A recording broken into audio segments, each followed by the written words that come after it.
Welcome to the home of where the best stuff is the wet stuff, and the wet stuff is the best stuff.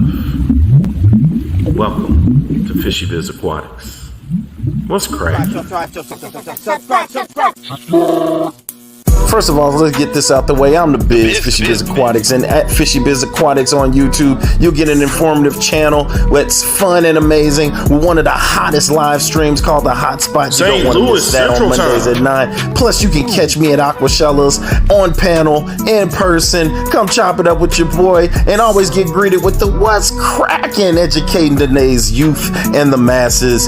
Get at me, just to cool it channel. Fishy Bizz Aquatics, professional aquatics with the amateur touch. So amateurs, yep, get that professional look.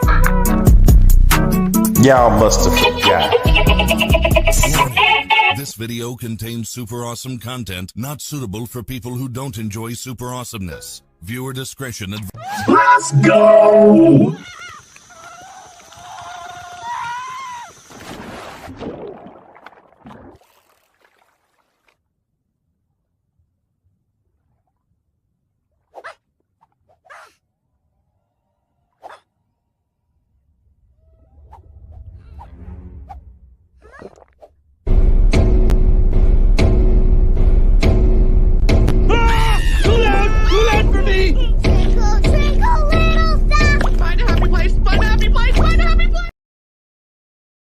Yo,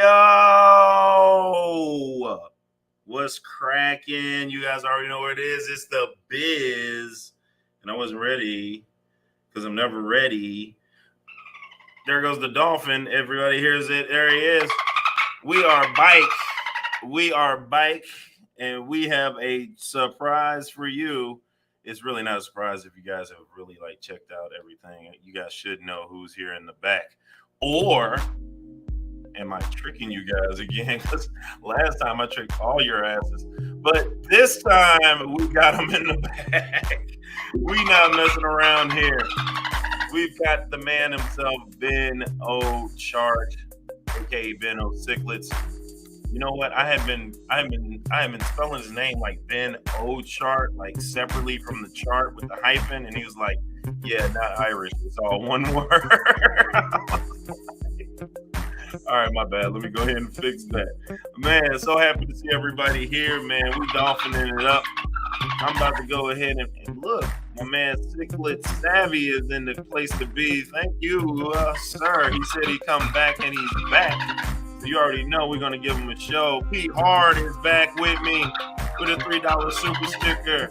But with that, we got to go ahead and give him the super. Thank you for the super. We appreciate you there, P. Hardy, man. Really appreciate you for the super. And listen, I'm going up real quick, and then I'm coming back down, and then we're going to introduce everybody. I'm going to turn this down. If everybody can hear me in your headphones, hear me in your stereos, hear me on your laptops, hear me on your speakers, go ahead and put a 1 in the chat, because I'm using my good mic because I've got a great guest. I use my regular laptop mic when I had Aquafunk on here. I don't really care about that guy too much. So if you can hear me, go ahead and put the 1s in the chat.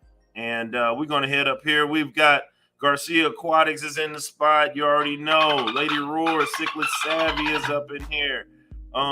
Garcia. You already know Garcia's in this thing when he just comes. Garcia Aquatics here. That's right. Garcia Aquatics is here. Ciclet Savvy is here. Curtis M, thank you for showing up. Lady Roars is here. Patrick Hardy's here. We're going down. We're moving. Carl Works, what's cracking, man? Steve-O is at the rallies. He's at this rally drive-through. McDonald's is playing games with a dude. Okay. So does that mean that you're at rallies because McDonald's was playing with you? It doesn't matter. Scuba Steve. Ow! Scuba Steve, damn you! That's right. Fish Fam Link is here. Mark Foote, graduate of the class of 98 in the illustrious U City High School, is here. Thank you for coming through. Mark Patty is here. Thank you for showing up, Patty. And she is the only one with the wet. Tuna patties. appetite tuna patties. I dropped the screw in the tuna. That's right. Fish Fam Link is here. And Jay Wiggity, Jay Watts is here. It's J for a reason. What's the J stand for? Why the f*** is it called a Jeffrey? Because who could be scared of a Jeffrey? I'm Jeffrey. I've just moved in. That's right.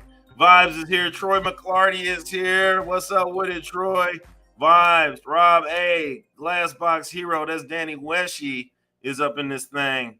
We got Gina's Reef. And, you know, Gina's always here. Damn, Gina!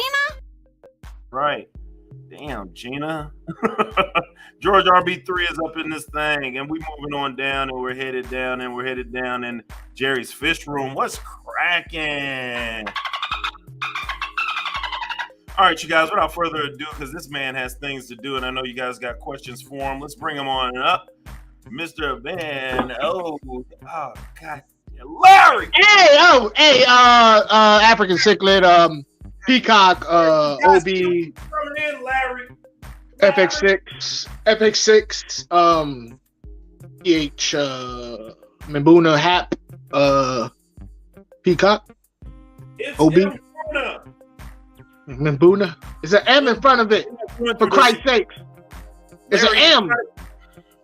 Larry, leave Larry alone. Larry's cool with me. No. Larry let me in the back. But let me do my, okay, I'm Ben Ochart. He wants a refund. Peacock, Lake Tanganyika, Victoria, 180, FX6. I'm trying to like, I'm Ben Ochart. What are you talking about? I'm saying stuff Ben Ochart says. Are you trying to say it like him? Hapachromis philosophos. No, that's not gonna work. Let's bring the man up. Knows what he's talking about. We got him right here, Ben Ochart, aka Ben O'Sicklets. We got him right here. Ben, what's cracking? How you doing? That was an entertaining intro. Well, you know, I try to bring it. That you could do the old bait and switch. That's right. How's it been going, man? It's going. I'm sitting here, you know, it's after 9, the middle of the fish room, and I'm liking what I'm seeing. Yeah. Look, your videos and your live streams are all telling the truth, because it does look like a screensaver behind you, but that's all real right there. Yeah, it's not a virtual.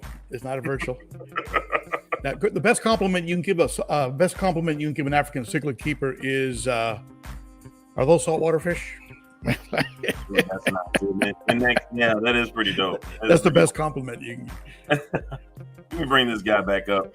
Yeah, Aquafunk in the house. Hey! What's up? Why you kicked me off, man? I was trying to spread some knowledge. You messed it all up for everybody. Hey, I'll kick you off again if you don't behave. You think I've been kicked off so many dang panels? You think I care? Care? Kick me off. I don't care. We've got an icon here, man. We've got the man, the myth, the legend himself, Ben. Is yeah, back. We do. Back we in definitely do.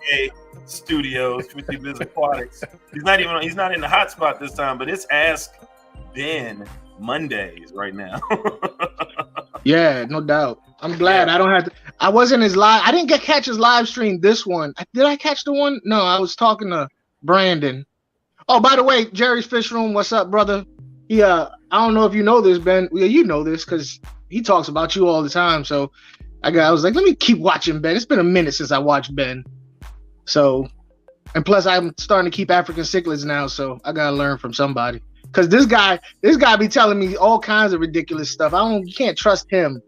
You know what I mean? Yeah, don't trust anybody on YouTube. So. That's what I tell people. I was like, yeah, right. You have no idea. I might be making this all up. You don't know. Hey, Jerry. Man, this guy wanted to come up here because he just has his 5 or 7 African cichlids. He's just trying to At first, he had a plan for his tank. Now he just sees so many beautiful African cichlids. He's just throwing stuff in there now. So, There's more than 5 or 7 in there now.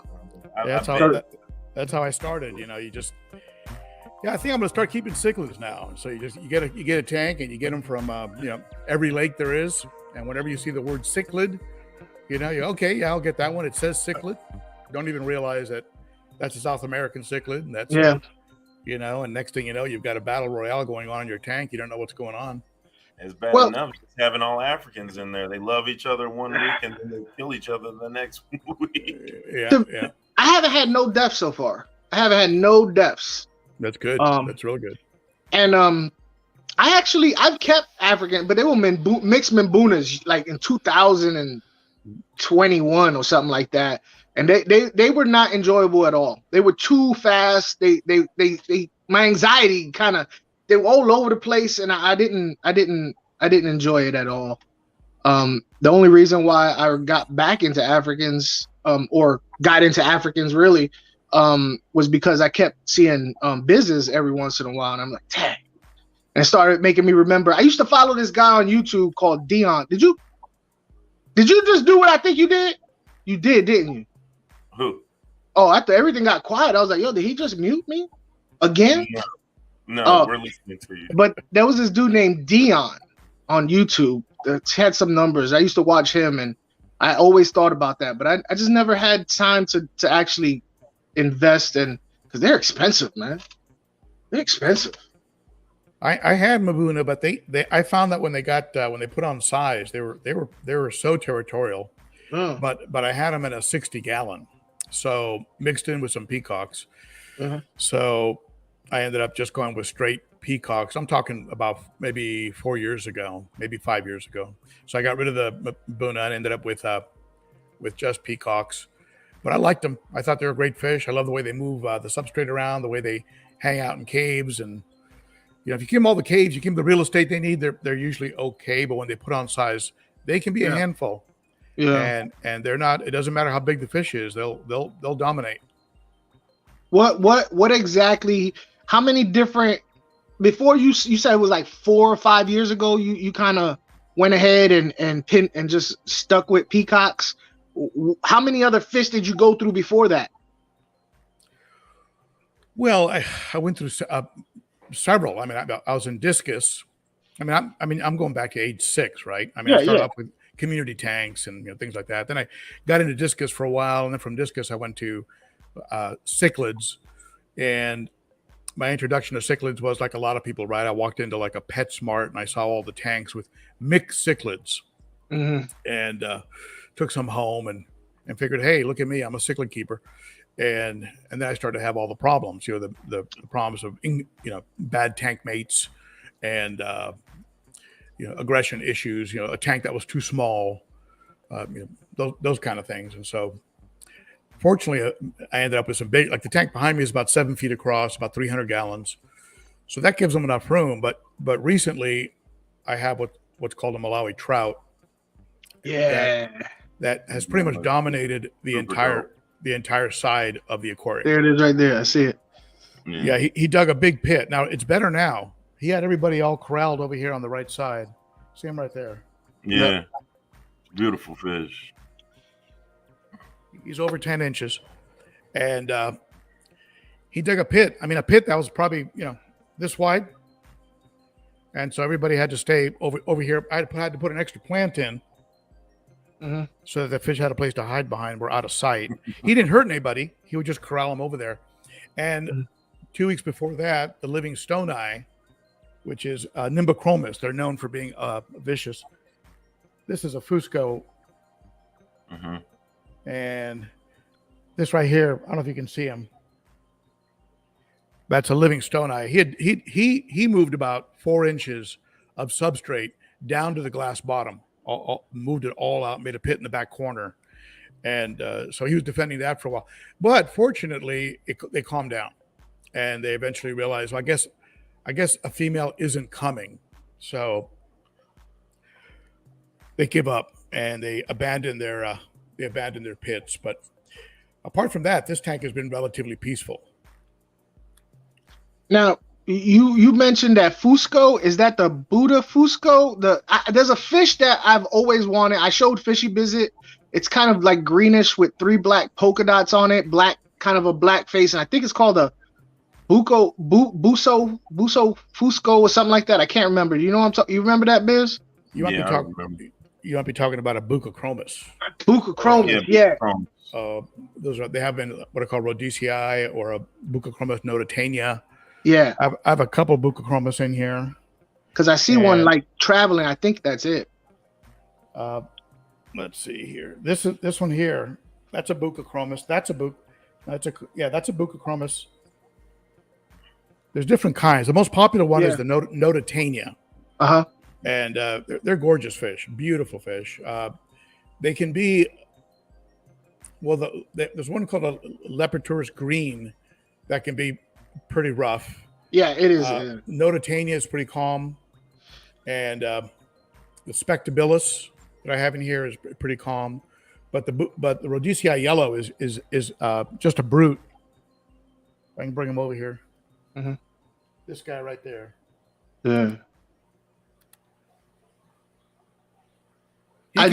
He can be a real jerk, but overall, I mean, they're the calmer ones. I mean, the ones that are supposed to be violent in here, the Nimbochromis, Livingstoni, the Fusco, the Fusco Livingstoni and the Venusus should be the violent ones, and they're all like pussycats. Yeah. So you never know. You never know. You roll the dice and you get what you get. You got room for a 8-inch bleaker eye in there because he's a jerk in my tank. A bleaker eye. Is that the spotted one? Yeah. The Starry Night, yeah. The black Night. Is that one also called a paratilapia? Yeah. Yeah, package them up, send them over. All right. Hold on, wait. You were supposed to send that to me like 6 months ago. Yeah, but it's going to fill all of your African cichlids. You have nowhere to put it. I got more tanks. You don't. I have them set up. You shut your filthy mouth. I do have a question that a friend of mine did bring up to me. He has one of them tanks that none of us would probably Tell him P Hardy Unite. And Corey Dorable, Cali Aquariums just stopped in. She wanted to know who Ben was, and I told her a little bit about him, but now she is here to see him. Hi, Corey Dorable. Great name. I've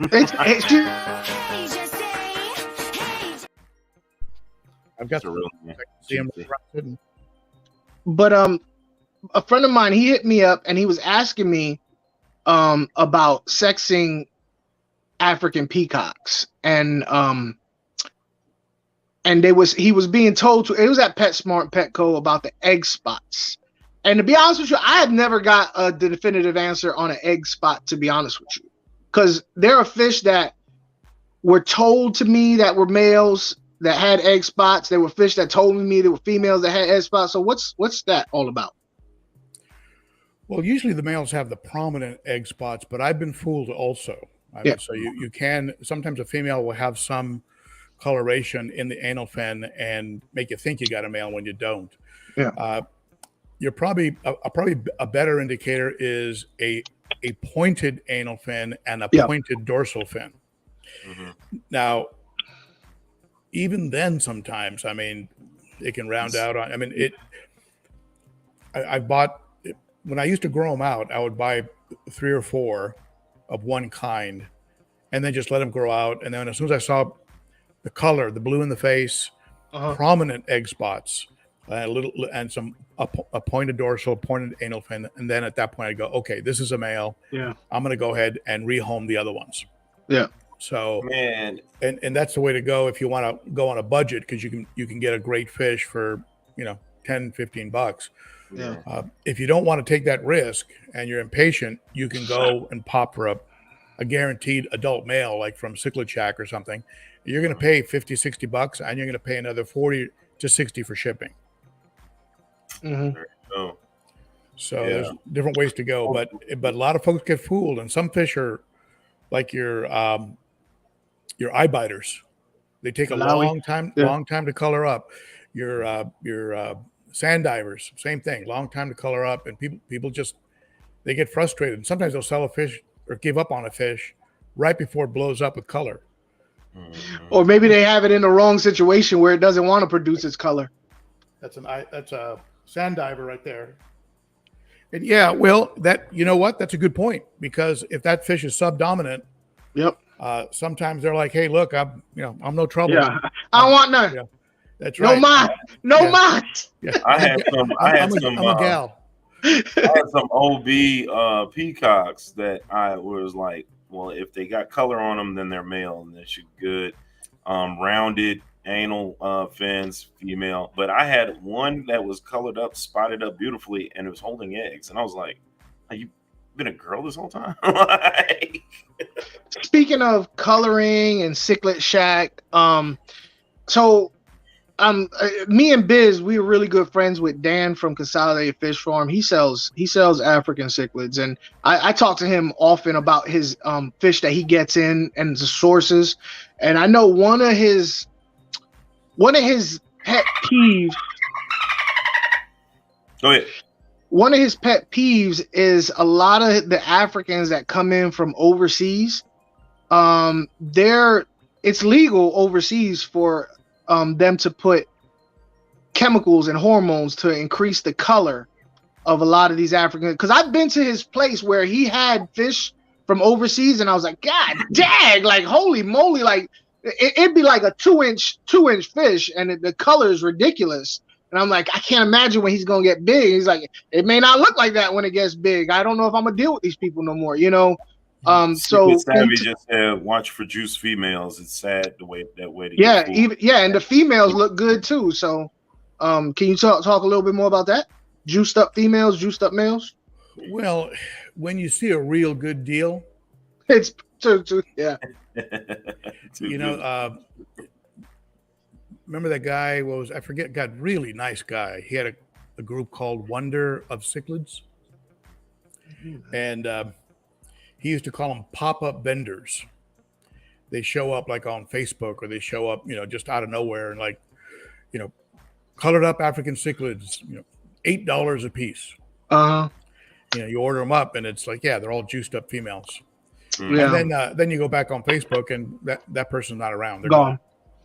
So look for somebody that's been around for a while. Yeah.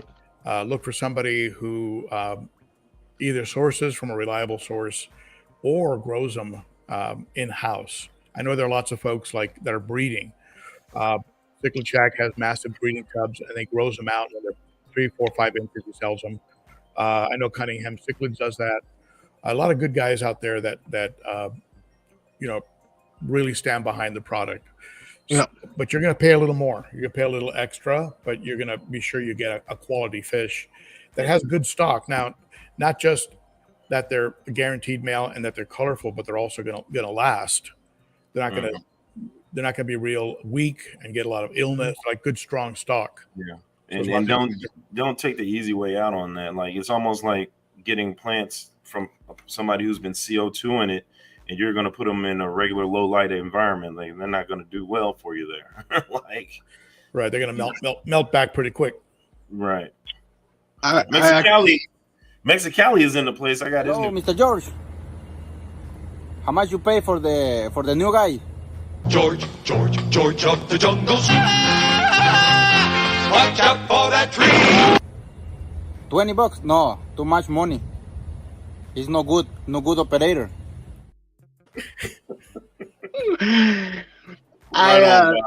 Mexicali Fish Keeper is a friend of my channel. Hey, Vibes in there, and Jerry. I got a lot of good buddies in here. I know. Brandon sent me a bunch of mud guppies, Ben.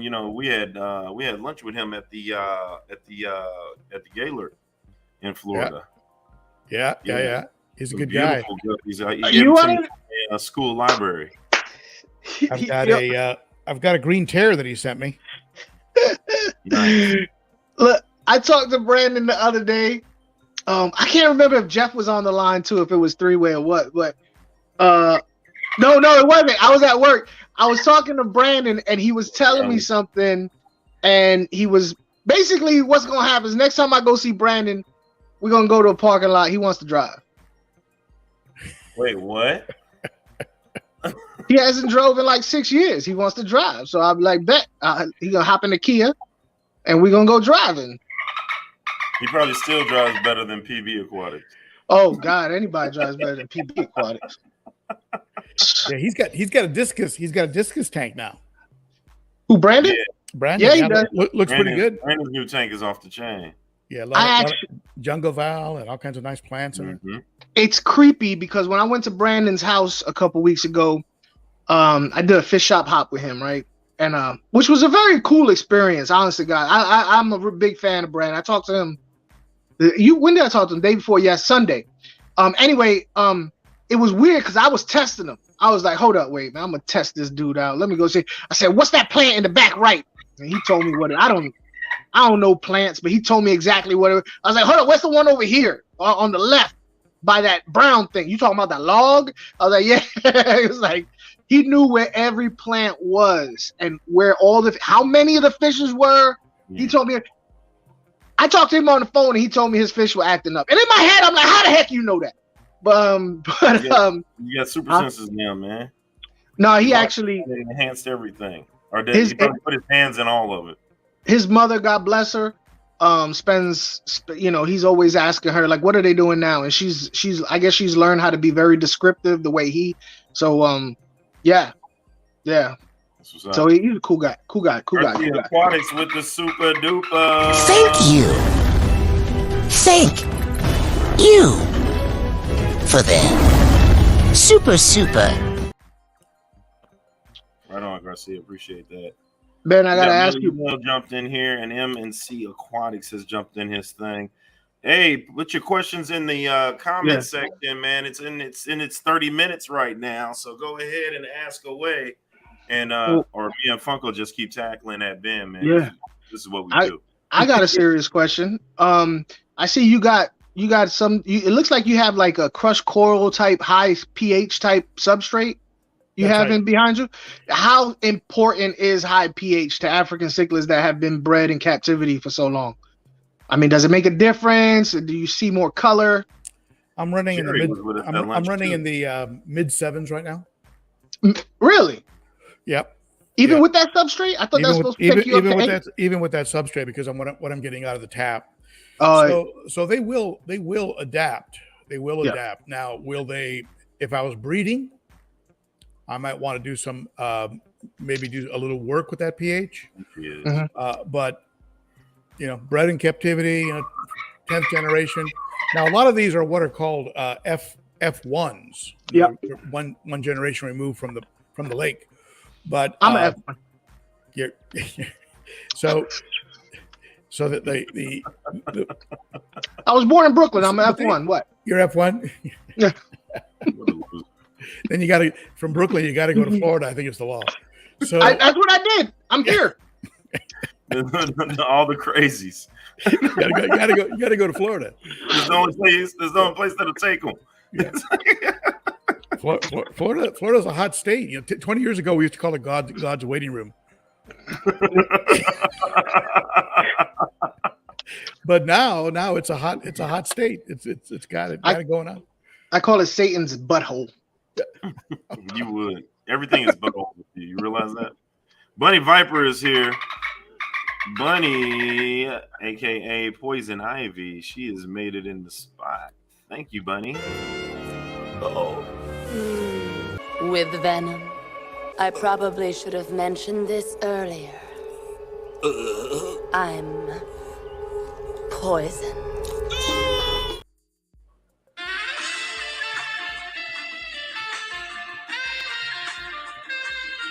Bunny B is in the house, ladies and gentlemen. I don't know how you get through a live stream. Every 5 minutes, you put on a clip for somebody in the chat. Hey, you know how I do it. This is how we do it. Shut up. You're a lint licker. You like to lick lint. Lint licker.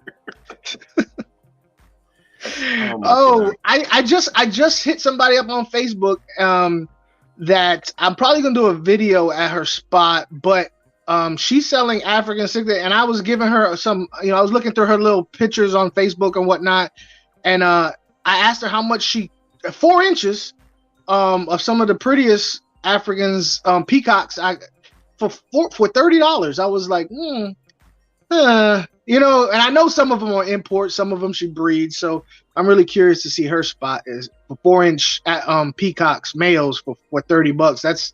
That's incredibly good. At least around here, that's a good price. That's a good price. And 4 inches is a good size. You get them too big. Yeah. You don't really know how old they are. Yeah. And they might be in the last third of their life. So you pay $60, $70 and you get maybe a year out of that fish because it has a certain lifespan, right? Yeah. What is that? Sorry? Lifespan? What is the lifespan on most in general? You've got, again, the wild and you've got in tanks, but I'd say if you get a fish that goes 5 to 7 years, you've got a really good one. Now you buy it and it took 4 years to get it up to that size, right? And you got other factors, right? Tank conditions and what have you, stress. We don't know. So you might end up getting a couple good years out of that one fish, and then they start to break down. Just like I got a couple fish in my I've been calling my Shady Acres aquarium. They're just old, and their fins start to look a little tattered, and they're just getting it's the end of their life. Someone's asking about Frontosa.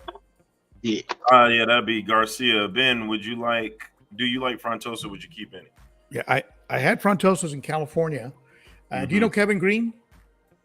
Heard the name. KG Tropicals. Now KG Aquatics, I think maybe. Anyway, he's KG. Yeah, he's KG Aquatics. But it's Kevin Green, and I had a Frontosa and I gave it to him because he was living with cichlids, and it was a real cute fish, but he just didn't seem that content. And then we were talking about Frontosa specific tanks, and he started a Frontosa specific tank, and he took that Frontosa from me, and he was really happy being with just Frontosas. But they can live 30 years. Really? Oh yeah. That I didn't know. I didn't know that about Frontosa. Is that 30 years?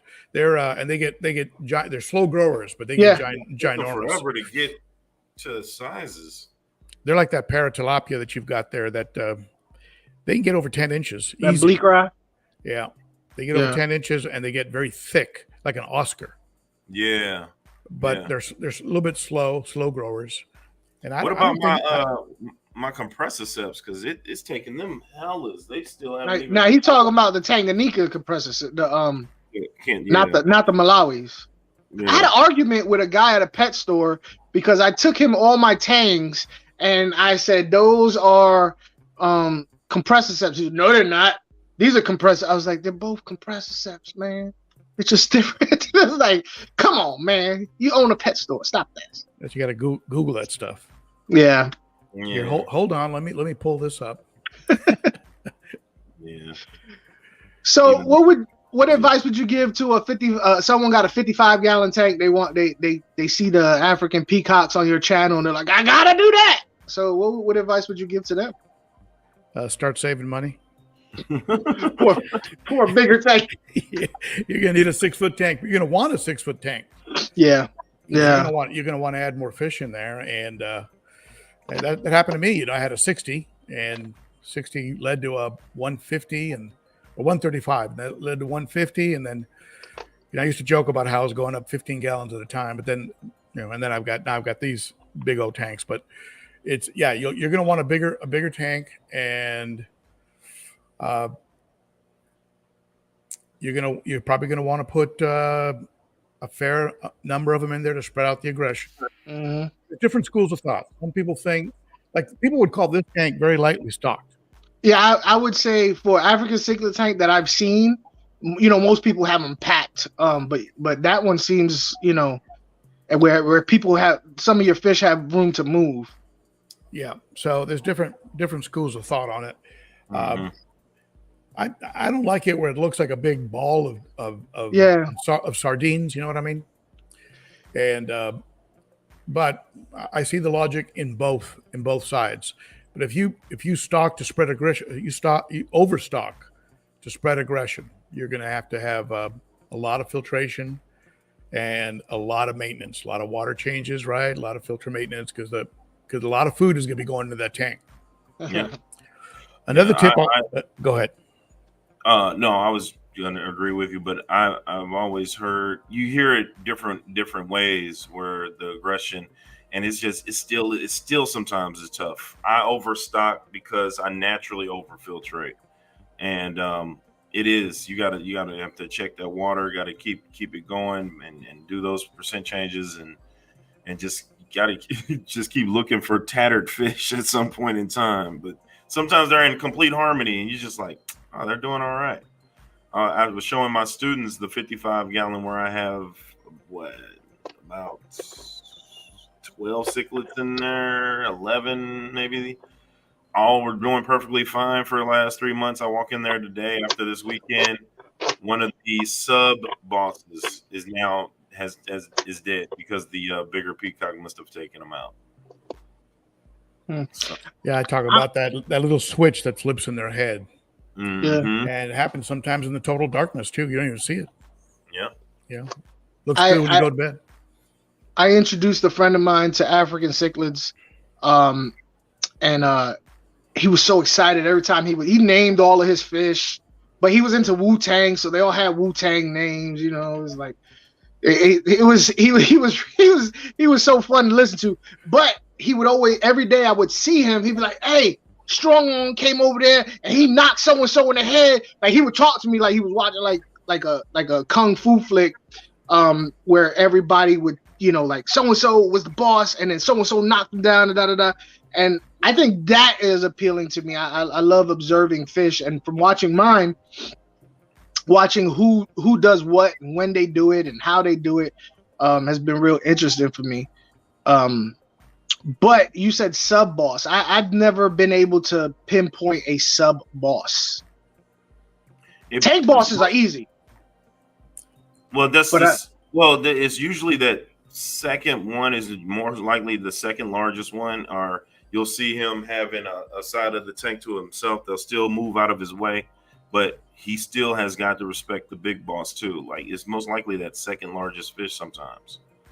What you got, man? Dan. Yeah, you'll see him sometimes challenge. Mm-hmm. They'll try and you can tell the sub boss because that's the one that'll sometimes challenge. Like I had a 10.5-inch Venusis in California, and about a 9.5-inch eye biter challenged him and actually got over on him. And but 2 days later, Venusis was right back on top. So there you know what the number 1 and 2 is right there. That's pretty obvious. And that Venusis never gave it up after that. He really tuned up that eye biter pretty good. Didn't kill him. He was a great boss because, and this is the kind of boss you want. You want a boss that once that boss knows they're the boss and everyone knows they're the boss, then they hang back. But there are some bosses that will constantly try and kill everybody else. So you got different kinds of fish, right? Yeah. So you want the kind of boss that, like right now, the trout's the boss. And everybody knows he's the boss. So no one's going to mess with him. Mm-hmm. Some of them might challenge him. Come on over here. You think they'd come because I haven't fed him tonight yet. There he is. Crap. He's the boss. Now the living stone, I might challenge him. And occasionally maybe go after him. Point him out again, Ben. Point him out again while I got you on full layout. Yeah. The hawk, right? No, the right. No, here. he's going. Malawi trout. The trout. I'm sorry, trout. Long. Yeah. This guy right here. He's beautiful. Is that a red imp? No. This is a gar. No, next to it, on the left up. Up here? Yeah, right there. Yeah, that's a hawk. That's the hawk. Yeah. Man, it looked like a fire hat from here. What? I could tell you need glasses. I could have told it was a hawk. I've had fire haps. They're beautiful. I love fire haps. They got the blue faces and the orange reddish bodies. I've had it mixed with a Maury dolphin before. They're beautiful hybrid. They come with a lot of attitude though. Yeah, they do. Yeah. Speaking of hybridization and African cichlids, I've shown Biz my tank with the phone and everything. He seems to think, which I don't have no reason to doubt him, that most of the fish I have are and to be honest with you, because I'm new to Africans, I pretty much go, that one's pretty, give me that one. But trying to identify my fish is kind of difficult because he seems to think most of them, and I agree, are mixed with other stuff. That happens a lot, huh? And at the end of the day, unless you're going to be breeding, at the end of the day, if you like the fish, that's what matters. Yeah. So who cares, right? I mean, I've had some beautiful fish that I knew were hybrids back in California. And now, if I was breeding them and saying, okay, look, this is a genuine red shoulder, and when in fact I knew it was a red shoulder, and I think it has some flavescent in it or something, I'd be lying to people, right? And then they'd get fry, and those fry would grow out, and they go, hey, Ben ripped me off. So, so if you're not breeding or saying it's something it isn't, who cares? If you like it, you like it, Now, I will say this: it's been my experience with hybrid fish that they do tend to, and not all of them, because I've also had the other side of the spectrum, but I'd say maybe 4 out of 5 of them that I've had that have been hybrids have been a little crazy. And so, and they can go off, and I've had to find them different homes. Mm-hmm. OBs, I've had some beautiful OBs. I had some beautiful dragon bloods, and they just had to go. Yeah, they just went nuts. I just want to say that too, because Jerry says I have 12 haps in a 180 in my opinion, room for 5 more. Jerry's going. Said the best advice he's ever heard Ben would say is, if you have a relentless bully, get rid of them, and I agree 100%. Yeah. Oh, so you don't agree with that whole timeout? I think that's the craziest thing. I've never had a fish, regardless of where it's from, you take it out for a couple days and put it back in. Like, I learned my lesson. That's never worked. It's never worked. You do not want to get rid of the fish that you feel is beautiful in your tank. So you will try everything before you finally give up on it. You may even accept 2 other kills as I didn't really like that one too much. I didn't even miss that one. But I had a timeout thing. I had a very rare vieja, a blue vieja. Ooh. Azul. Uh-huh. And man, oh man, he was just full of piss and vinegar, and I had no choice but to get either that or just have a tank just for him. Yeah. And man, it broke my heart to get rid of him. And the same thing with that dragon blood. That dragon blood was pink with bits of blue along the edges of the fins and red, and he was like a showstopper. And same thing. So I got to get rid of this guy. And so yeah, it breaks your heart, but yeah, you got to move fast on them, because now there's different kinds of aggression. There's a kind of aggression where you get away from my area and we're good, and I'm gonna leave you alone. And it's spread out among all the fish. It's not, but when a fish singles out another fish and is relentless on that same fish over and over and doesn't stop, that's where you got to take fast action. Because by the next morning, that fish is being chased, could be killed probably. Yeah, I've noticed angels do that. Angels, they'll select out one fish. They'll pick one. Like there's breeding, then there's sparring for territory. But for some reason, like I had a cobalt blue evil demon angelfish, and he was the most murderous thing I've ever seen in my life. Like he was. Like I felt bad for the other fish. Like it's in a corner, just getting pecked on, and it can't go nowhere. I'm like, oh man, like. And then you figure, okay, well, let me get rid. You done killed this fish. Let me, I got rid of it, and he find another one. I was like, what's the matter with you, man? So that's the problem with my bleaker eye and this smaller bleaker eye. He'll pop this one every chance he gets. The Bisher, the biggest Bisher I have in here, Falcor, he'll get in between them and they'll go their different ways, which Falcor. Is but he'll stay at them as long as the lights are on. If I turn the lights off, they'll be all right. And since I put this foliage back here, it's a lot better. You now see him come out of the corner a lot more now because he'll dash behind. But if that Bisher isn't out, he's steady pecking at him, man. Biz, you're such a nerd. What size is that tank? 75. You should check with Unique Underwater Galleries. You might be able to get a real nice looking divider. Okay. And then just have each of them on a separate side. Just split the tank right in half. That's what I've got going on over with my. I don't know if you can see it from here, but I've got a betta tank. And so I can turn the camera. Betta or beta? I call it betta. Some people call it beta. You say tomato, I say tomato. But that right there is a 29 gallon. The distance there. Okay. And it's got dividers, so I got 2 male bettas in there. Okay, nice. I call them whatever the other person doesn't like me to call them. That's where you play it. What a jerk. I say better because if it was a W, it would be weta. Weta. But you don't even know how to say Mbuna.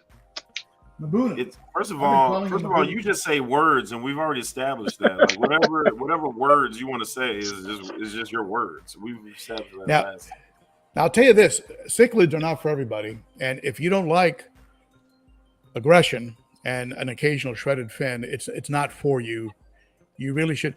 Like right here, I'm looking at a planted community tank directly in front of me.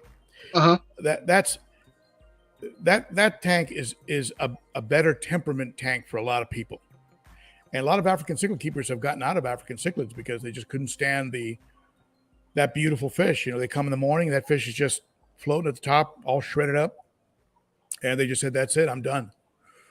And there was a guy I think up in the Boston area called My Wet Pets. I think it was My Wet Pets.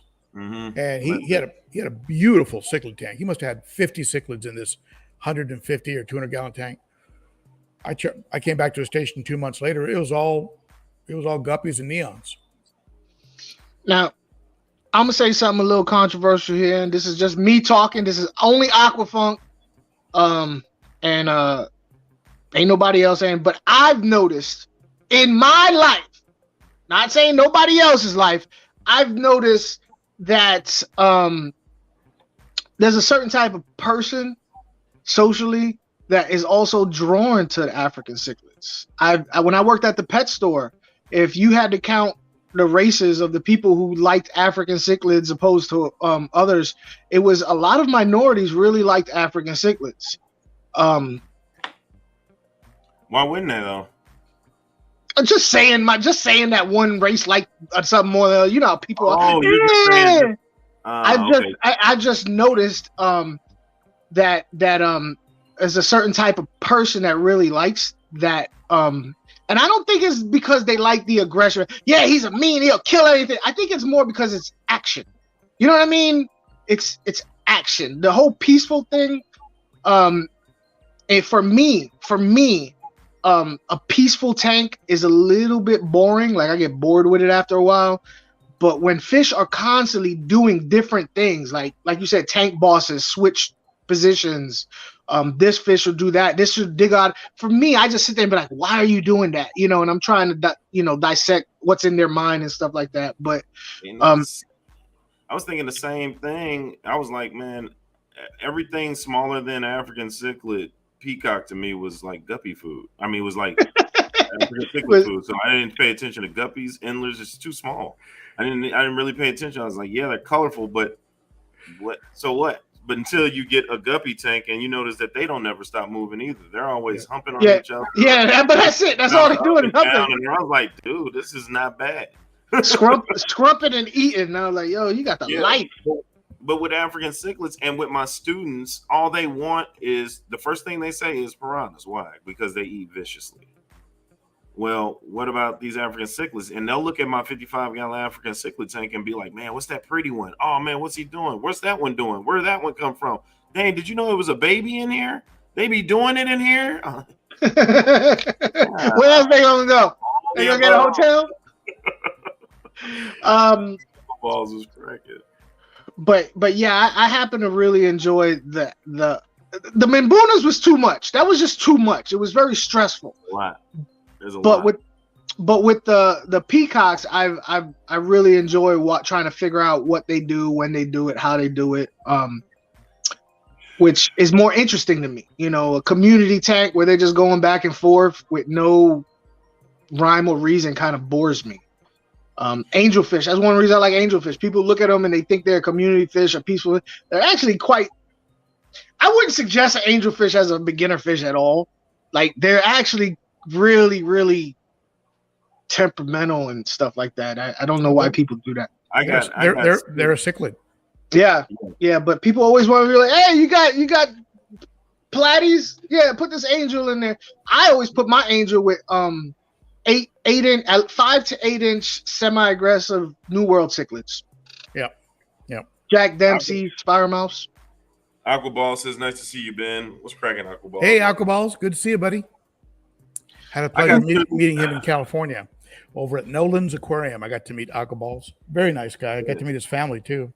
Did you? Yeah, I've got some live bears here on my right side. I've got with guppies and platies and mollies. I've got a community tank with serpas and cories and lemons and plecos. And then on my left side, I got more beasts. You see more beasts over here. Yeah, buddy. So if African cichlids were off the table for you, where would you go? New World? You probably go Hats. New World, yeah, probably. Or there's a lot of beautiful fish out there. I mean, and you know, even in the African cichlid world, you can have best of both worlds. You can go with Shelley's. It's a small cichlid, like a cichlid. You can go with Placidochromis. You can go with a lot of them. I mean, you can research them, but a lot of them really are placid. A lot of them are peaceful. Johnsonite, gorgeous fish. Or you can go with Lethrinops. That's a new one to me. What's their common name? It's a peaceful fish, and you can get like a red cap Lethrinops. They're different. There's a Gold Harbor Lethrinops. Look them up. They're relatively peaceful, and they are like an apisto, like the beauty of apistos, but bigger and peaceful. Yeah, actually peaceful. So you'll have a relatively peaceful tank. They're mouth brooders, right? Just like other cichlids. But so there are ways of kind of having African cichlids without having the violence. But I tell you, if you use the technique of removing the bad guy, don't mess with that timeout nonsense, like you said. Yeah. Don't redecorate the tank. Don't all that stuff. It's like just a matter of time before that switch flips again. But you keep taking out the bullies until you end up like this group right now is I would call a relatively peaceful tank. Mm-hmm. You know, you don't really see a lot of violence here, except for everybody's on the left. Now I do anytime I do add fish to my tank, my peacock tank, I do rearrange everything just at a preventative thing. You know, that I don't have I have a tank boss. That's my OB. I know that. But as far as one, I think that blue one. What's that blue one we said was a hybrid? It was all blue with the white blaze across the top dorsal fin. What'd you say it was? I said it looked like an iceberg at one time.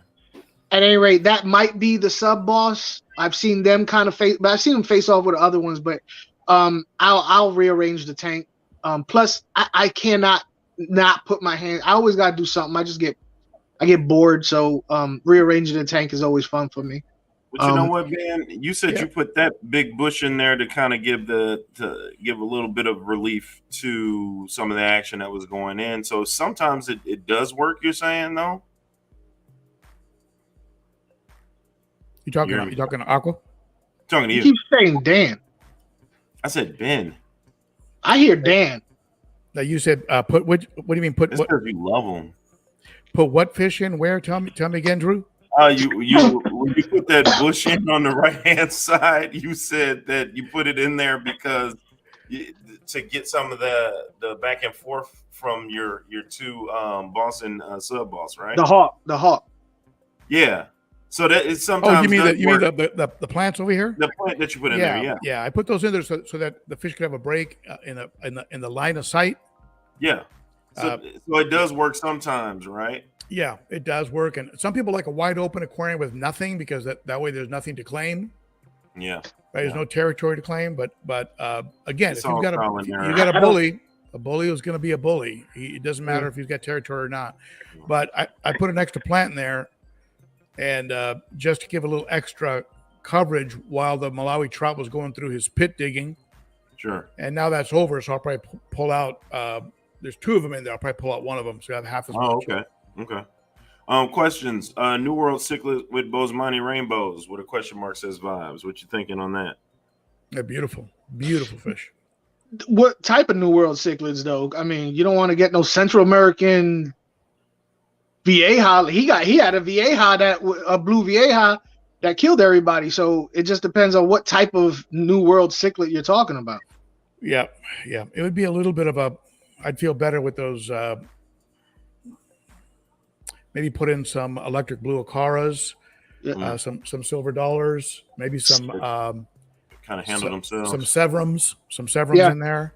Yeah, I've noticed on the peaceful side, right? Yeah, I wouldn't put them in. I wouldn't put them in with green terrors, Oscars, Jack Dempsey's, even Viejas can go off.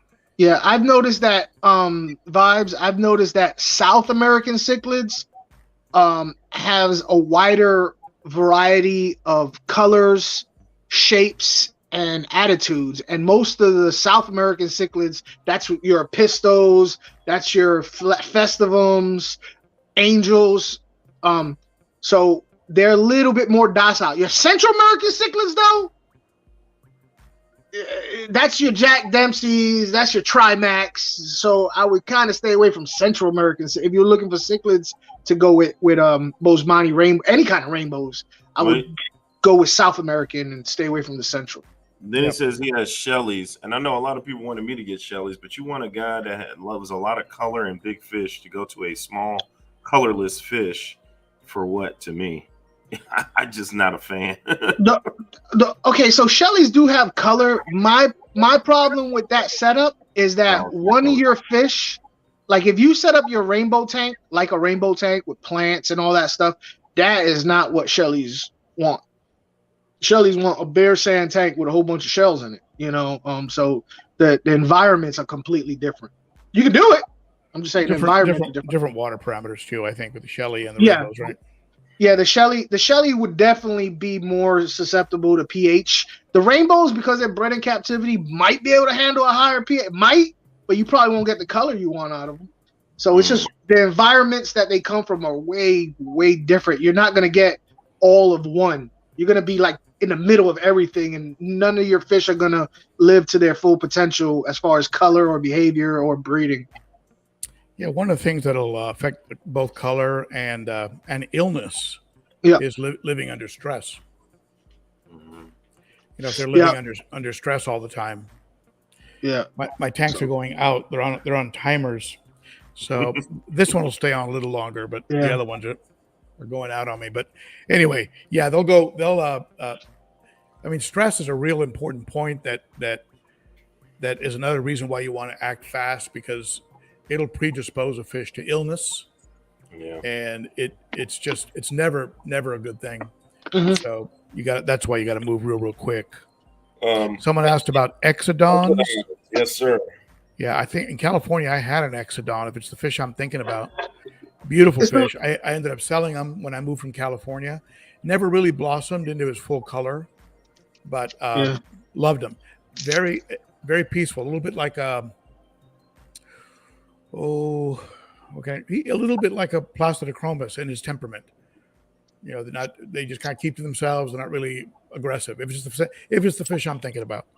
Actually, exodons are pretty much like, in my experience with exodons, they're like the almost one of the closest things to piranha you can buy. Oh, wait. No, I'm thinking yellow.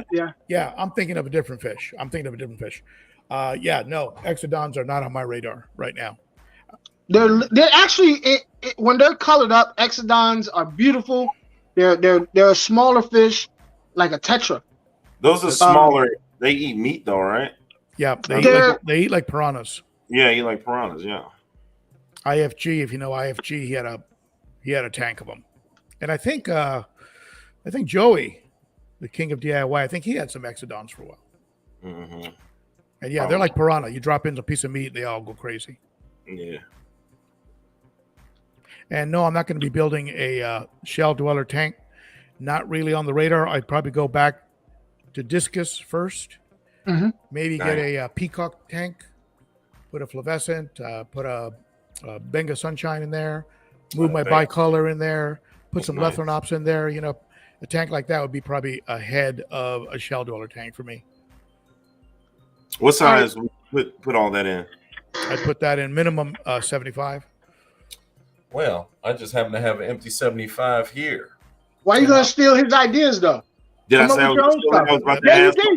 I got 75. I'll do it. Can I say something? You've been talking like you were talking like it was Ass Funk Day. Anyway, you shut up. Now, Ben. Punch your own self in the face, man. Just punch yourself in the face.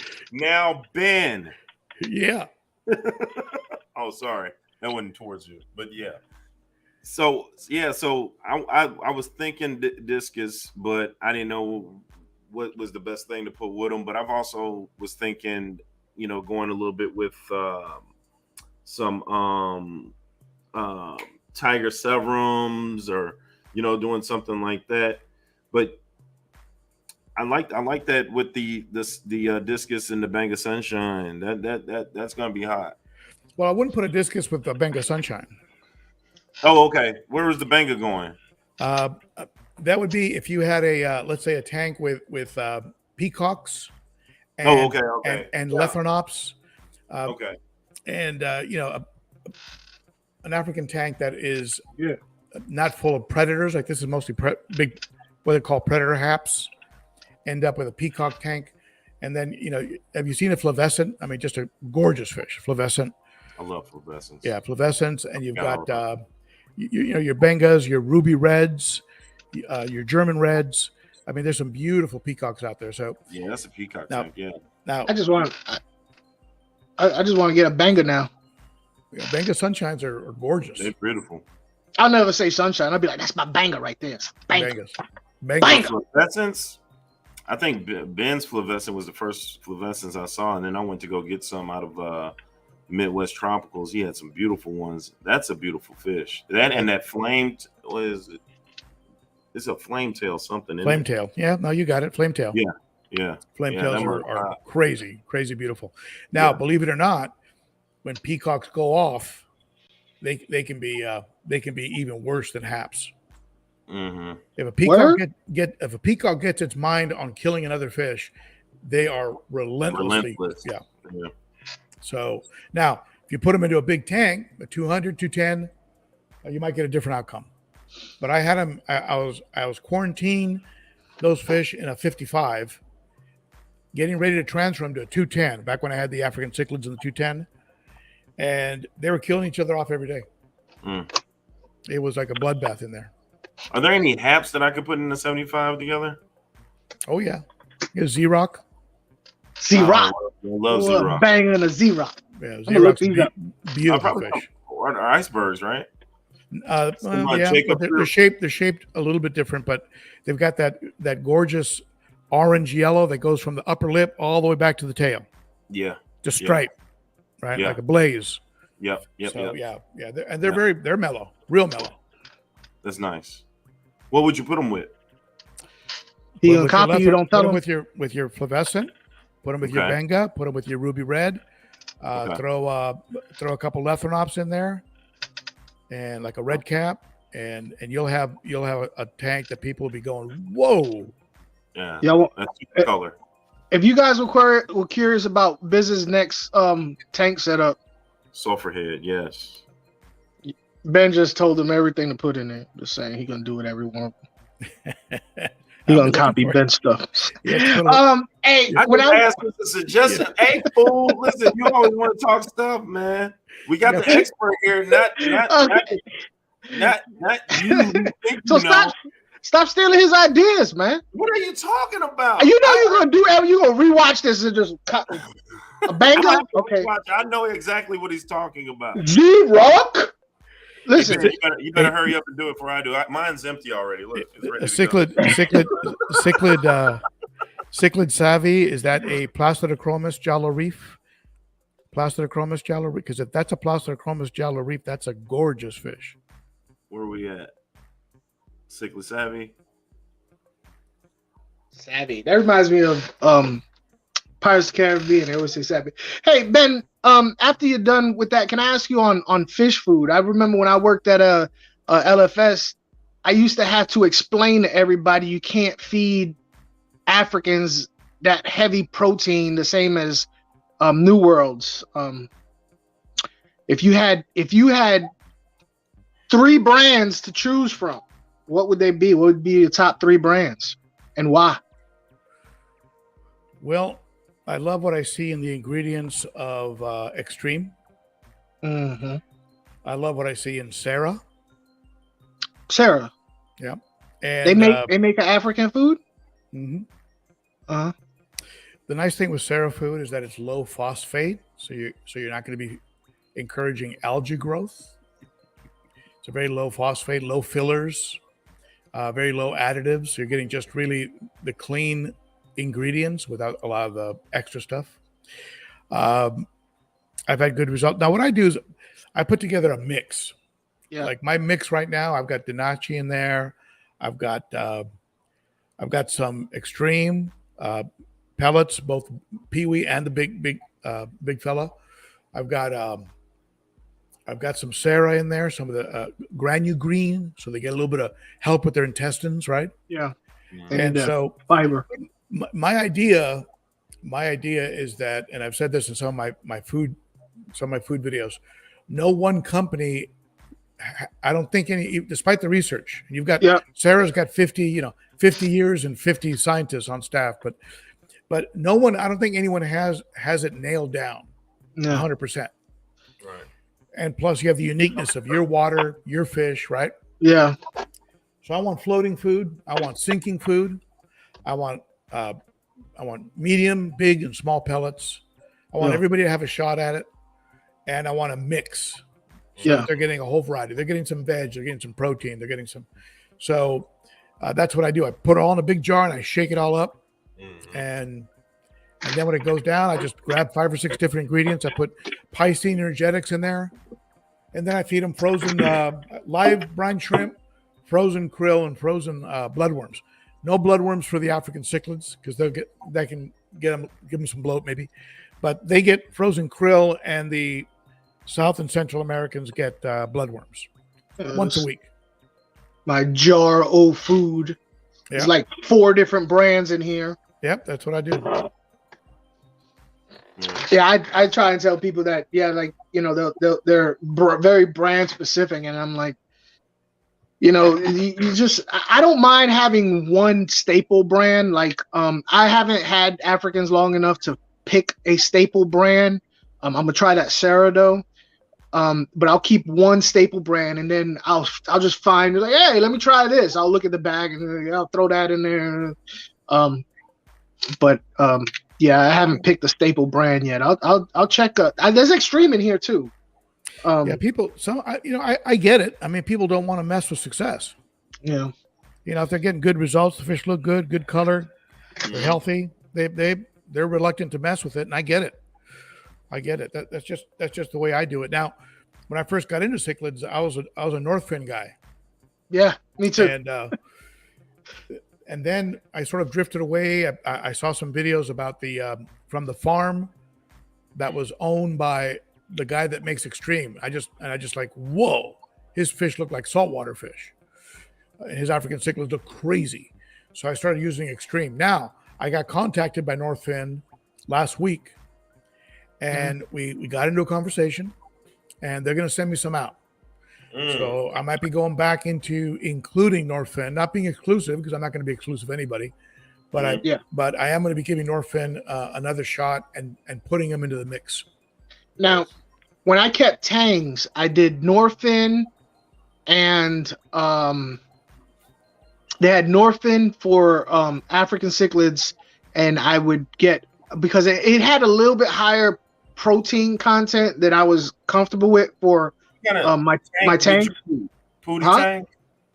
Yeah, yeah. Tank? That I take, baby. Yeah, you know what I'm saying? But I would also put what's the spironilla pellets in there too. So I mixed that up. Yeah, spironilla's good. That's a good thing. Yeah, can't go wrong with that. It just had I liked it because it smelled bad, and I figured if it smells this bad, it got to be good. It smelled really bad. They love it. It smells like blood. Some good foods don't have to. Like if you ever get a hold of cobalt, there's a food made by Cobalt Probiotic. That doesn't smell bad at all. Yeah. Now the problem I had, because like I honestly wish I love Cobalt brand. It's just hard for me to get. Out here, nobody carries it. You have to get it from Amazon. And the last time I ordered from Amazon, it never showed up. So I'm a big fan of Cobalt. The problem I find with Cobalt is, one is they give you too many options, and you just sit there just looking all damn day because there's a lot of different options. If you ever use their flakes are so fine that it goes everywhere. You know, if you're feeding fish that take flakes, it just goes everywhere. But they have a lot of options. I really like Cobalt, but it's just hard for me to get my hands on. Everybody's got Extreme, or everywhere you go is Extreme. The Extremes really come on strong. They've got a great Extreme's got a great krill flake. Yeah, I seen their krill flake. And the Community Crave, I have some fry in my live bear tank. Yeah, and I take their Community Crave and I just grind it up with my fingers, turn it to dust, and the little fry are able to eat it without a problem. Yeah. Well, the chat has Extreme, Norfriend, and Sarah. They also say Ken's Premium Fish Food is great food at a great price. And Salient has said, Ben, what size suction cups for that tank? Salient Aquatics. He wrote to me. He sent me an email about moving a tank. Mm-hmm. I mean, can you imagine moving a tank that's glass, a rimless tank that's over 300 gallons? Jesus. That thing is going to weigh an enormous amount because it's probably double glassed on the bottom. They're probably using at least 3/4 inch plates. So I told him he's going to need about probably 8 guys. And they have the suction cups. Don't get the ones at the hardware store. You need the kind that the guys use that replace the downtown windows, glass sheets that break during the riot. Those sheets that are like 20 feet tall and 20 feet wide. That's the kind of cups that you need. I mean, they're like this big. They got big handles on them. You crank them down by hand, and then each guy has 2 of them. And that's how you move that kind of a tank. Otherwise, you're going to run into problems. I've used those suction cups on a 125. I don't like it. They creep me out. Even on a 125, I was like, man, I'll just grab the bottom. It's only a 125. He was like, no, use the suction cups. I tried it. I was like, oh heck no. No. Were they the big professional kind that you hand crank? Those are the ones you want, because a regular suction cup, with one little flip, isn't going to do it. Yeah, these were 4 tanks, 4 big tanks, but I still didn't feel. Somebody had a good thing on Frontosa they wanted to ask you, but Biz left because he's like, I mean, as far as the host goes, that's just so rude. Like, he's just gonna get up and leave. Shut up, dummy. Yeah, I saw Stephen White from Spain was asking on Raising Fronts from Seville. I'll tell you, they're happiest in a tank that is not brightly lit and species specific. They'll be happiest if it's just Frontosa. So get yourself a colony of just Frontosa. Now realize that they become enormous, but they are slow growers. Yeah. But you will eventually need 200 to 300 gallons minimum when they start to reach their maximum size. Also realize that they're not aggressive, but if they do get aggressive, they will eat what fits in their mouth, and Frontosas have a mouth that's like a hippopotamus. When they open that mouth, even though it looks like a normal mouth, the thing goes like this. So like a bat. Like a gulp, like a gulper catfish. So just be sure they're comparable in size. And I don't hear much about them breeding in captivity. That's kind of rare. Mm. And also realize that they're going to live a long time. So you're going to have a long commitment with those fish. Yeah, they're like parrots. 3000 has a couple of fronts with a couple of compressor cells. just two slow growing fish. Speaking of what you just said, on they don't like a lot of light. I've noticed my African cichlids, they look better when I don't have the lights on full blast. It seems like when I put these lights on full blast, it almost it's so bright you really can't tell the differences in colors. Almost, it kind of washes it out. It's weird. Are your lights full spectrum? Yeah. Well, I mean, I don't know. They're the Hagar ones. They sent me to do something. Yeah, Hagar. Yeah. I just can't have more. Yeah, it is. But I just like, even behind you, when your lights were on with the black background, it didn't look super, super bright like people would do. And the colors look better when it's not as bright. I've noticed with Africans, when it's not as bright, the colors to me look better. Yeah, my light behind me are really turned down. I have it. The lights on the back are probably going to turn off because they're on a timer. Mm-hmm. The lights on the front it's called a best fish light. It's a funny name, a best fish, and it's on an app. Let's see if I can even get it to come up on my phone. Like I had Phoenix lights, and when I lost the remote, either that or the 1-year-old or 5-year-old messed around with it. But I was able to do like imitate morning sunrise, and then you could do moonlighting. Yeah. It looks really cool, and then you can really see the shades of your fish as they swim. The only reason why I haven't done a video on this Hagar light that they sent me is because they didn't send me instructions, and the only way I could turn it off is by unplugging it. It's got all these little buttons up there, and you could tap this and hit that and do all that, but I don't know how to work it. It just comes on and off whenever the hell it wants to. So I got to turn the 75-gallon to a Hydro tank. Yes. I've got the lights, the heater, the whole thing I got to do. Chew, what's cracking? The problem with Higer that people have is that their adjustments are 6-hour increments, and some people don't want their lights on for 6 hours. I know. So I have, even my Higer lights, I don't use the little switch. I have them plugged into timers, little hardware store timers, and so, which is a shame, because if I was using their system, I'd get a ramp up and a ramp down, which is nice. Mm-hmm. Yeah, I'm not using that because I don't want them on for 6 hours. I run my lights about 3 hours in the morning and about 5 hours in the evening. Yeah, see, I don't know how to work these controls. So I know how to turn them on, turn them off, make them go from different colors like it does now. It kind of rotates through different colors. Yeah. And pretty much that's it. If I need it off, I gotta literally take the little and undo it. Yeah. Yeah, it's not the easiest instructions to understand. I remember having some trouble with them.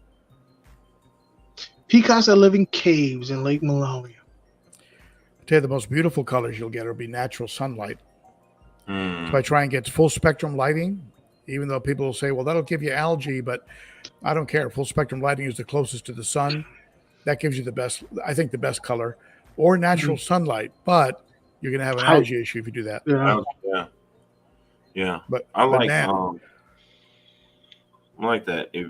He said that too much light will wash them out if you adjust your light to the white. That's exactly what I was saying. I was like, when this thing's on full blast, I don't really. I could see a lot more of a complex color pattern when the lights are turned down a little bit to where it's not so much shine. You know what I mean? Yeah. Real quick, I want to say Bunny Viper. Shout out to Bunny Viper. Everybody was looking for her and glad that she made it in. She was experiencing some health issues that she has. So I just want to send out some love and a shout out to you, and take care of yourself, Bunny V. And it's always great to see you. I really appreciate you. Go ahead, Ben. You were saying? No, I'm good. I thought you was gonna play the Viper thing, the Bunny Viper thing. I will a little bit later. We're gonna get some more questions before we get up out of here, but I do want to throw these quick clips in and see what Ben has to say. because you know over here at Fishy Bizz, we always got to do a little something. I'm telling you, Tim, you don't want none of me. Playing a game of You whack don't want fuck none of here. it. All right, here we go. Oh, Timmy. Doggy McRuff, North Carolina A&T State. That dog owned that little kid. He owned. There are lots of ways you can learn. That's one way. Took him out. Not hurting the frog in any way whatsoever. You see it's puffing up its body. He's like a balloon right now. Yes, I know, but have you not figured out that you've already been captured? Yeah?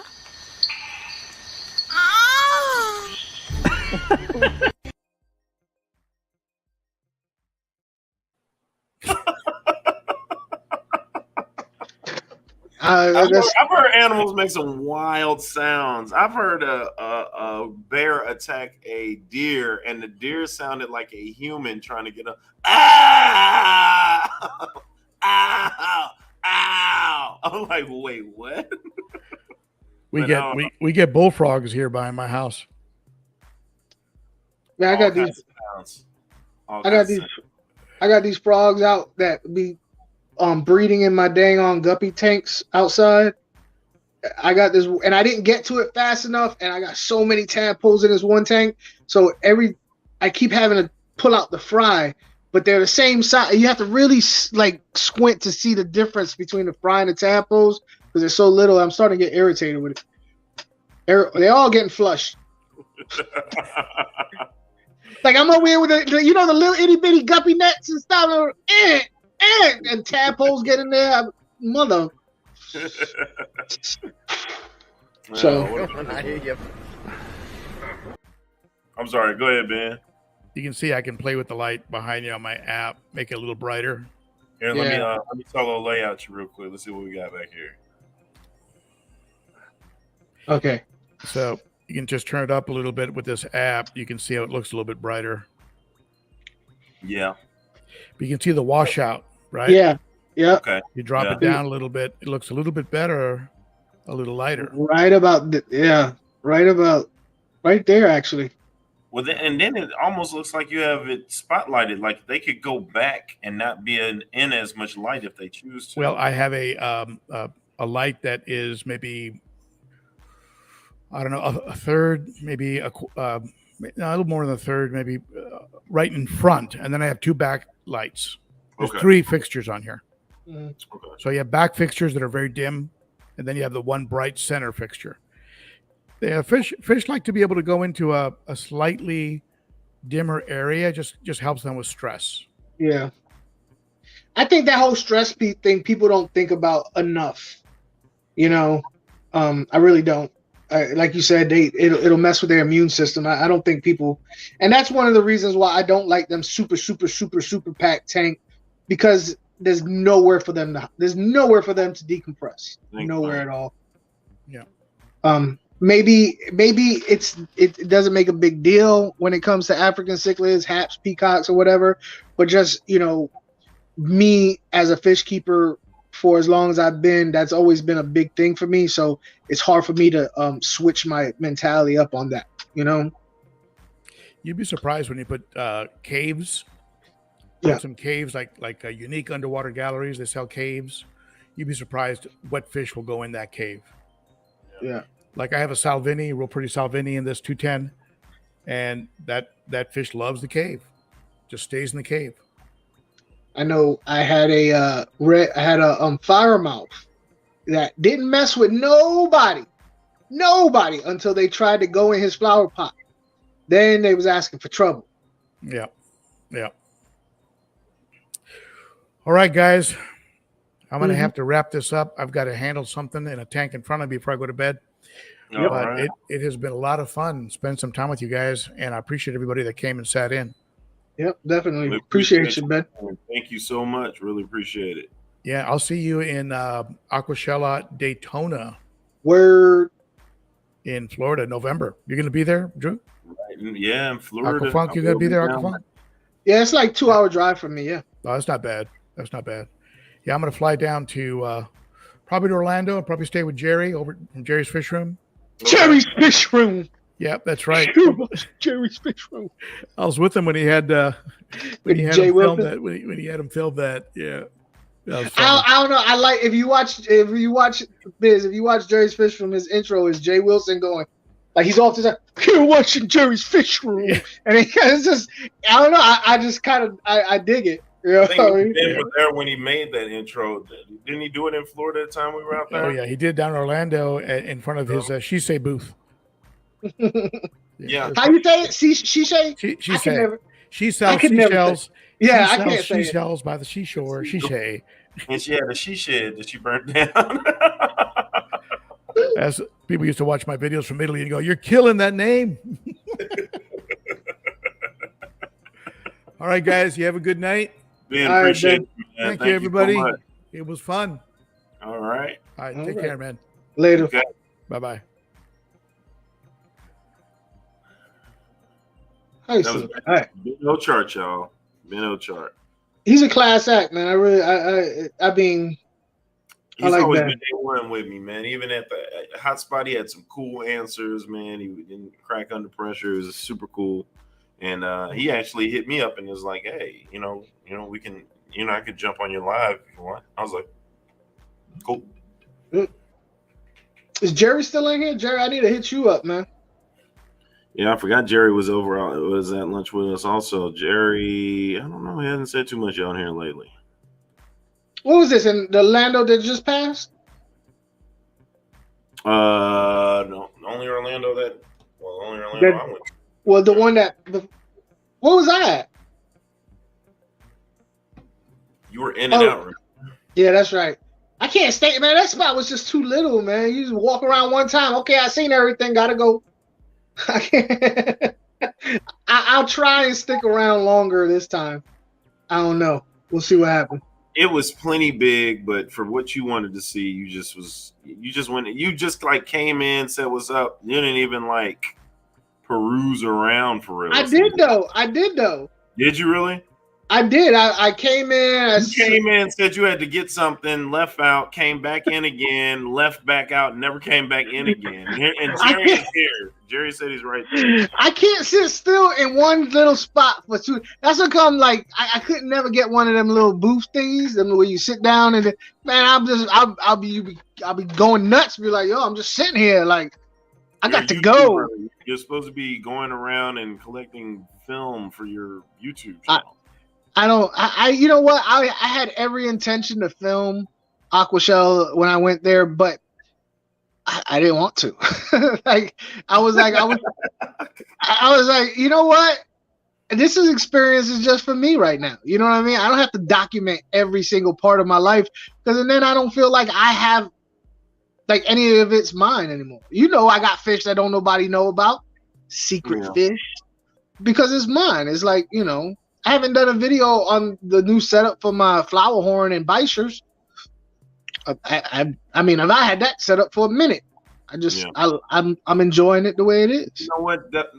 Since I've been to like 6 Aquashellas, like now, like after the first one, you kind of like, man, like it is like a shock. Like, man, this is pretty cool. I should just walk around, and you forget about taking stuff. But after your third one, then you're like, I'm here for some business real quick. I need to go ahead and get some B-roll and get some different stuff and get some names of some people. But you want to know another thing about Aquashella videos? Definitely is, Bunny. What? She said Ben seems like a genuinely nice guy. Yeah. I feel like Aquashella because I really enjoy doing evergreen videos that and I feel like you do a video that says Aquashella Daytona 2023. Well, it's only going to be good until Aquashella Daytona 2024. Ain't nobody going to watch that 23. Less than that, it's going to be that weekend pop, but everybody's doing the same video. So that's another reason why I'm not really big on the like I don't do Christmas videos. I don't do Halloween theme videos. New Year theme videos. I don't do those theme videos because they're really only good for a very short amount of time, and I'd rather do a video that people will enjoy and it'd be relevant. 10 years from now. I do them because screw people. Well, you like current 400 events. some odd videos on there, but it's because I like them. I like the way I did my Halloween themed video at that Aquashella. I like the way I did the Gaylord. That was like my only 5-star hotel I've ever been in. It was dope. It was just it had alligator fucking and like the whole nine. So that was my documentation. But you also you like doing current event stuff too. So yeah, See, I don't know. I get April Fool videos are the best to find out.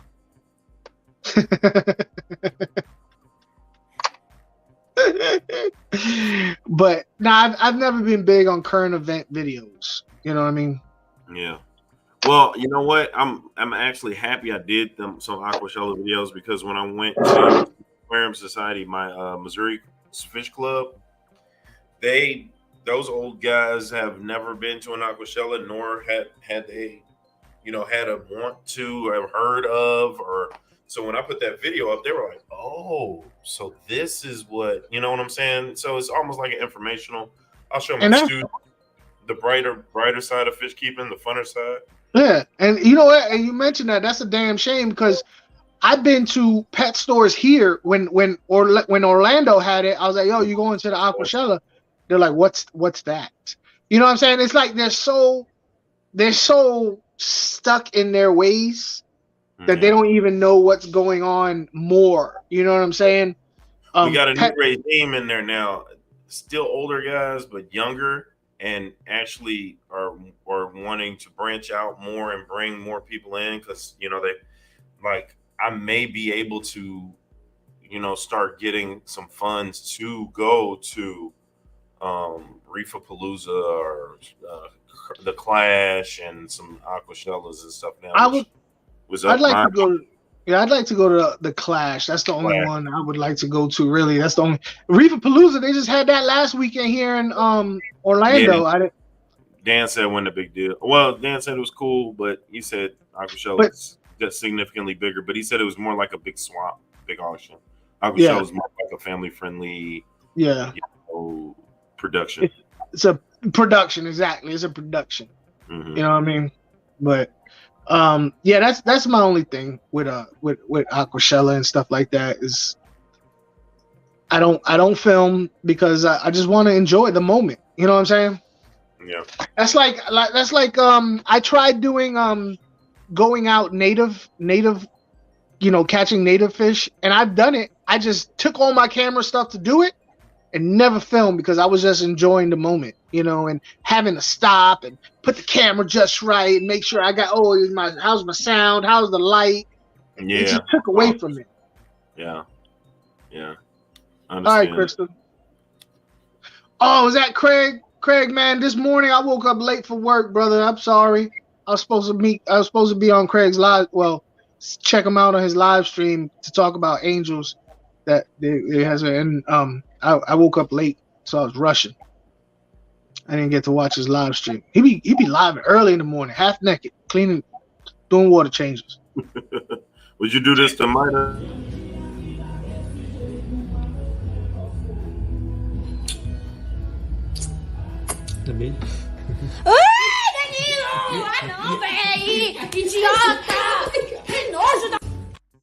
She was all about it, man. She was getting ready to get her kiss on. I feel like you do that to Mida. I think she'd kill you though. Why does it look like you're thinking about it? No comment. No comment. Is she there? Nah. Oh, what about this? Would you save your dog? I hear you.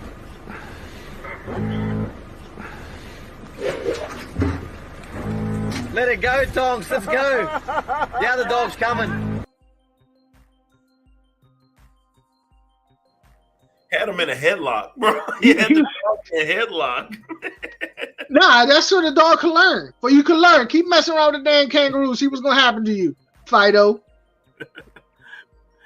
I would. Nah. You're on the side of the kangaroo on that one.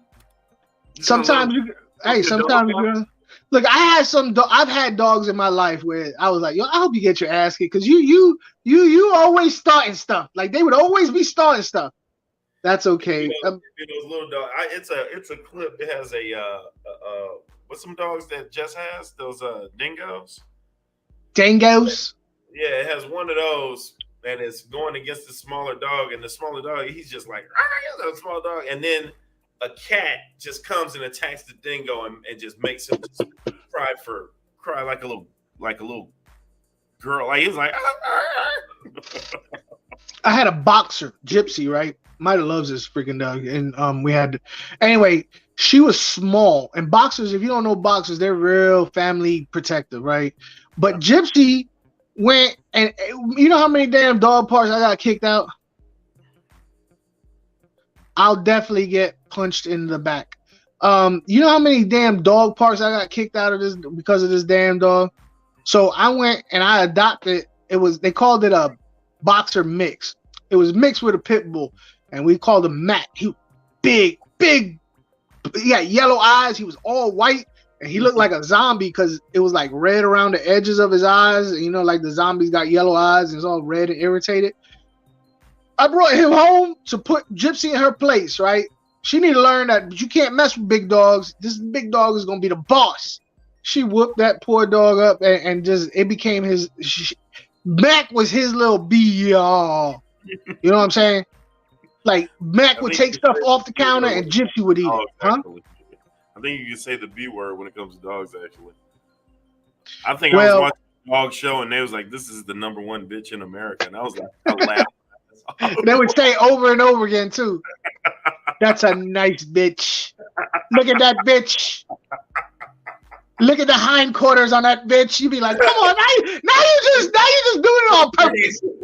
We're gonna bring the giant poodle out. Yeah. We're gonna bring the Dachshund out, and that's the #1 bitch in America. Yeah.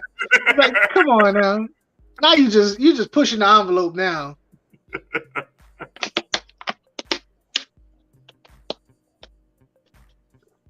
What we need to do is get a few YouTubers and go to aquarium, like Funk said. Yo, I tried talking to people about it. That's a logistic nightmare, bro. I would love to do that. It's a logistic nightmare. They're very dangerous. You see someone take a rule. They look like they're lucky to have guts left. Yeah, they said that toe is super sharp. Got nail on it. Yeah. They claw at you. And then like hits your stomach and genitalia, you're done.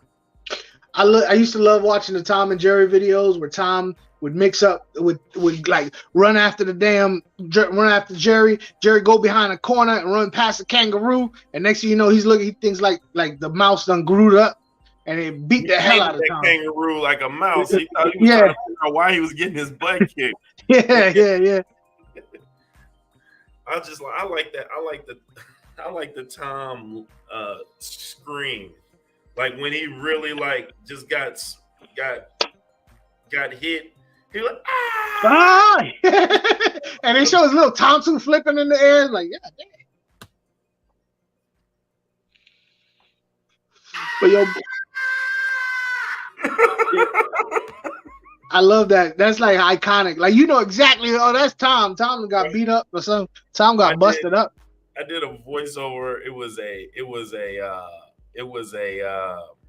They were in the gym fighting, and he was just talking about, see, Clarissa's doing really well. She just started in the background. You just see a dude just flip a dude, and then he flips him out of the camera angle, and then you see him run after him and jump out of the camera angle. So I had him talking in the background in the voiceover. I was like, "You think you're just gonna keep my money? Is that what you think? You gonna get me my money?" Flips him out of the camera angle, and when he runs after him, I just put this. I seen a clip. I don't know where it was, on YouTube, whatever. One of them compilation videos. You know them that new thing where people be slapping each other. Oh yeah, that's ridiculous. I don't know what I would. You ain't gonna catch me standing there. I just saw people doing a regular circle slap, like you slap. No, these jokers got. But this one, they hold on to like and they bring that mug right back. They put this up to your face too, like I'm about to slap the shit. Yeah. up to your face and then pow. You think I'm just gonna just stand there, Bro? No, heck no. Anyway, he got caught and he didn't pass out because a lot of these jokers be passing out. But he put his hand on this thing and you hear him go, somebody did that. I think it was funny. It was funny. But yeah, I think whoever does that's a moron. I'm sorry. Damn. He saw a kid get kicked by a deer in Central Park with the "Do Not Feed the Deer" sign right behind him. Dead before he get there. Insanity. Yeah, them things do not play, bro. They do not play. The claws on a kangaroo are ungodly, especially the long center toe on the hind foot. Kangaroo will turn you into a pile of hamburger real quick. That's crazy. That's like them people like that. I always seem to see videos of old men getting stomped out by mooses. Yeah, hey, them moose don't play, man. It was two dudes. It's like he dared them to touch the moose on the back. When he touched the moose on the back, that moose turned around and get caught. Yeah, he just be like, and don't give up. Man, the moose is huge and heavy as hell. I rehab a lot of deer, and they can definitely be deadly. I rehab them. Damn. They be on drugs.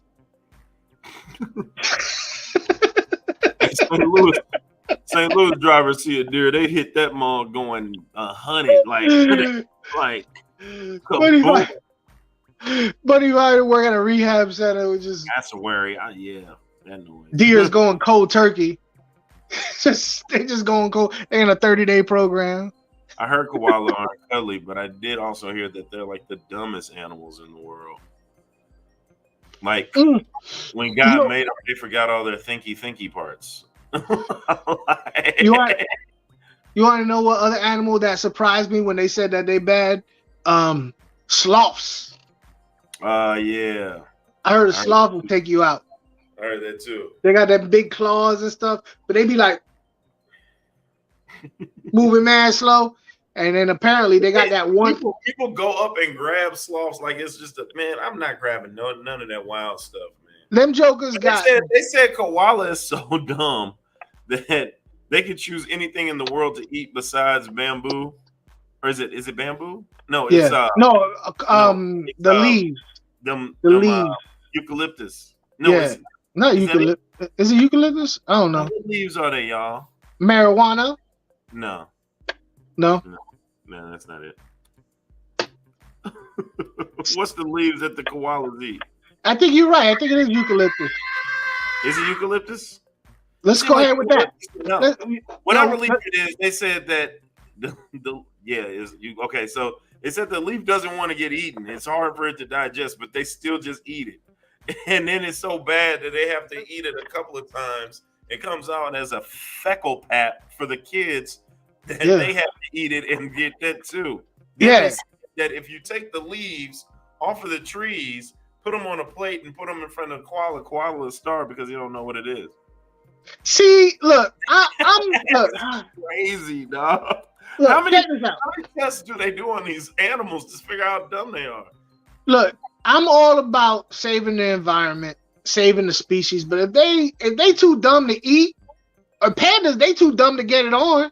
You know what I'm saying? Like, maybe it's their time. Maybe it's their time. That's all I'm saying. They're not aroused. You haven't found the right panda. No, apparently pandas don't. They just don't have no. They need the blue chew. They need a blue chew. They need something. You know, I don't know. I don't know. Get a Cialis for your panda if you want to get it randy. Because apparently koalas ain't knocking boots. You know. So if there's a species out there that refuse to reproduce on their own, maybe it's just their time. I don't know. You just want them to be extinct. What? The koalas do as phone calls. The doo-doo. Wait, doo-doo is not acceptable? I can't say. I like doo-doo in front of my plate for my kids and they don't eat it either. At least these leaves are what they actually and only eat. They look at it like he's all about salad. He put salads in front of the kid. The kid ain't gonna eat no salad. Yeah. No, you got to do like something like they always eat fruit roll-ups, but they only eat them out of the pantry. But if you put them on a plate, they like I don't know what I'm gonna do with this. Oh man. Baby pandas don't want to get it on while being filmed in glass cages. I would. I don't see the problem with that. I would.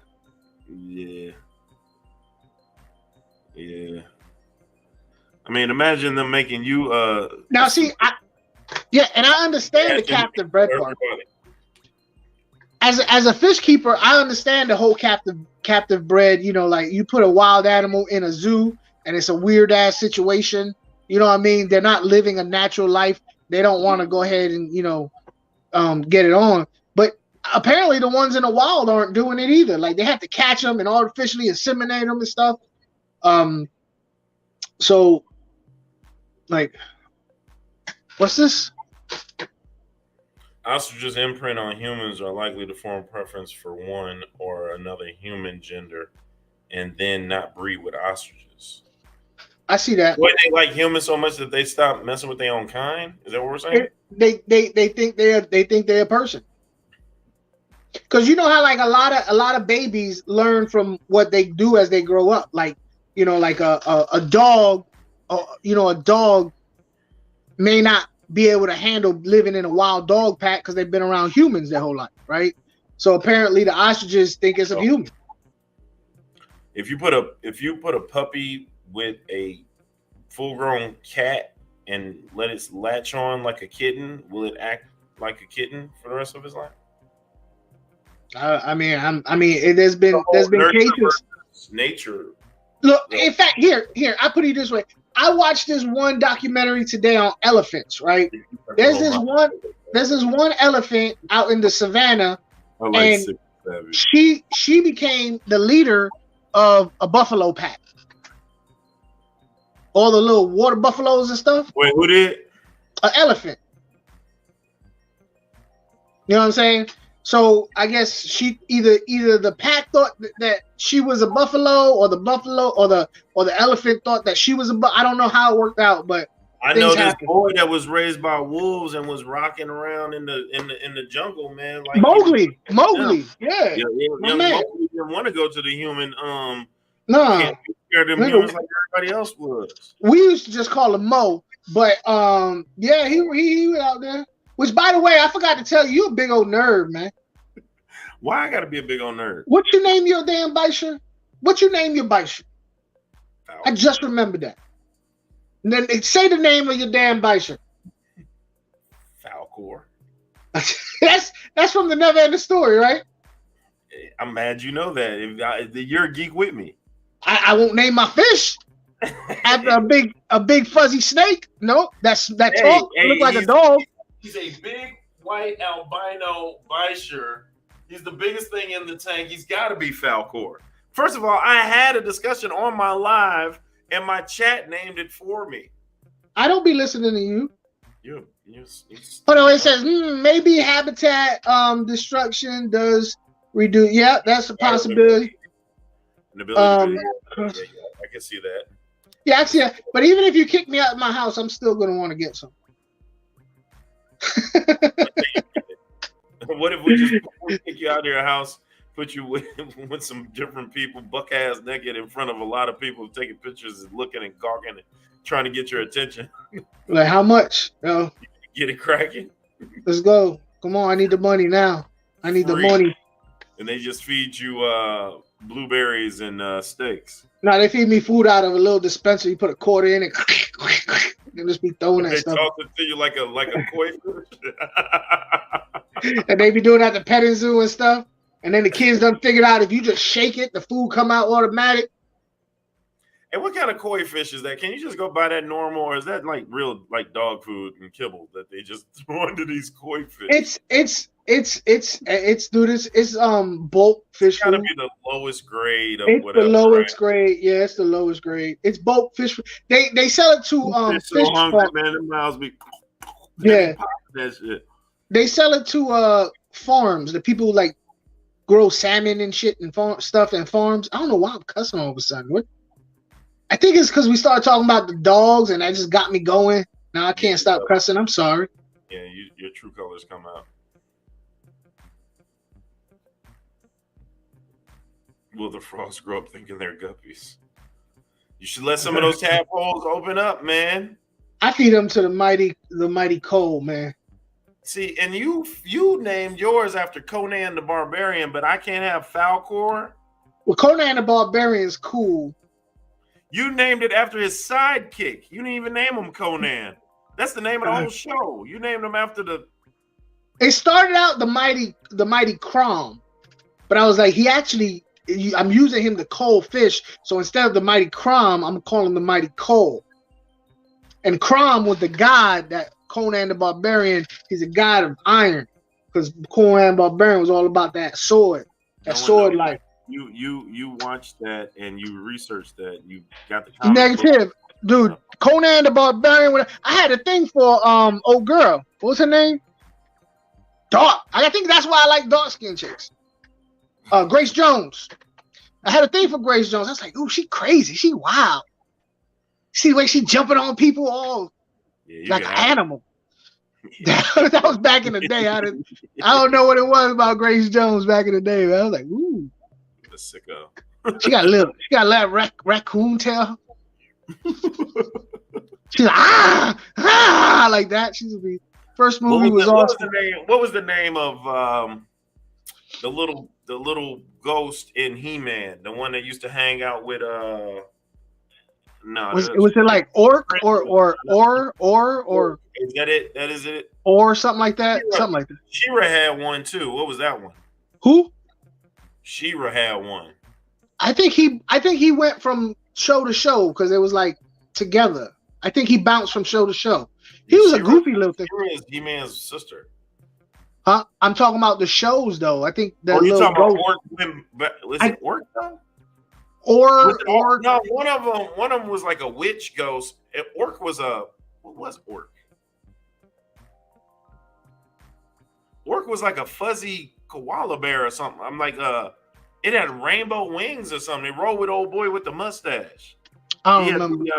He had the porn stash back in He-Man. Yeah, I did. It was the craziness of Grace Jones that I was just drawn. I was like, yeah, I want a woman like that. Right. Go after a dude if they mess with me. You know what I'm saying? Like, straight nerd, bro. What? She just struck me as somebody that just really do anything for you. You know what I mean? Like, baby, go beat his ass, and she just go do it. Go knock somebody out, jump on their back, and bite their ear off. That's a winner, right? That's a keeper. That's wifey material right there. Hell no. You couldn't even get it from Eddie Murphy and Boomerang when she was trying to get at him. He was like, "Hey, yo, don't touch me there. Get away from me." That's when she was having the perfume come out of her like she had birthed it. And she had them thorns as a dress. I was like, yeah, wild, dog. I didn't see. I think Boomerang was one of my least favorite Eddie Murphy movies. What? Boomerang was dope. It just wasn't. It just really didn't. You know, it was kind of. He made some horrible movies. He made Dave. That was terrible. I didn't see that. Nash. That was. I didn't see that. I didn't see that either. Classic. Boomerang is classic, along with Distinguished Gentleman is up there. Boomerang had Chris Rock in it. It had Martin Lawrence. It had Nia Long. I'm saying it's my least favorite of the movies. I'm an old school. Like I'm 48 Hours. You know what I'm saying? That's dope. 48 Hours. What's that other one? Beverly Hills Cop. Those are my favorite Eddie Murphy movies. Those six. There was like 6 of them. All 3 of them. Yeah. As soon as they come on. Nick Nolte and Orko was his name. Orko, yeah, that's right. Orko. It was something like that. But Boomer, when he started becoming more like, distinguished, he kind of lost it for me. I like the wild young one, careless young Eddie Murphy. Where was that? Where you shot whatchamacallit in the pinky toe? That's Harlem Nights, bro. Nights. So now you're gonna shoot me in my pinky toe. Hey, he had that look every time because in 48 Hours he was like, "Hey, I'm tired, I'm black, and I don't feel like hearing this no more. Like, I don't think you're gonna shoot me. Bow! Shot that dude right.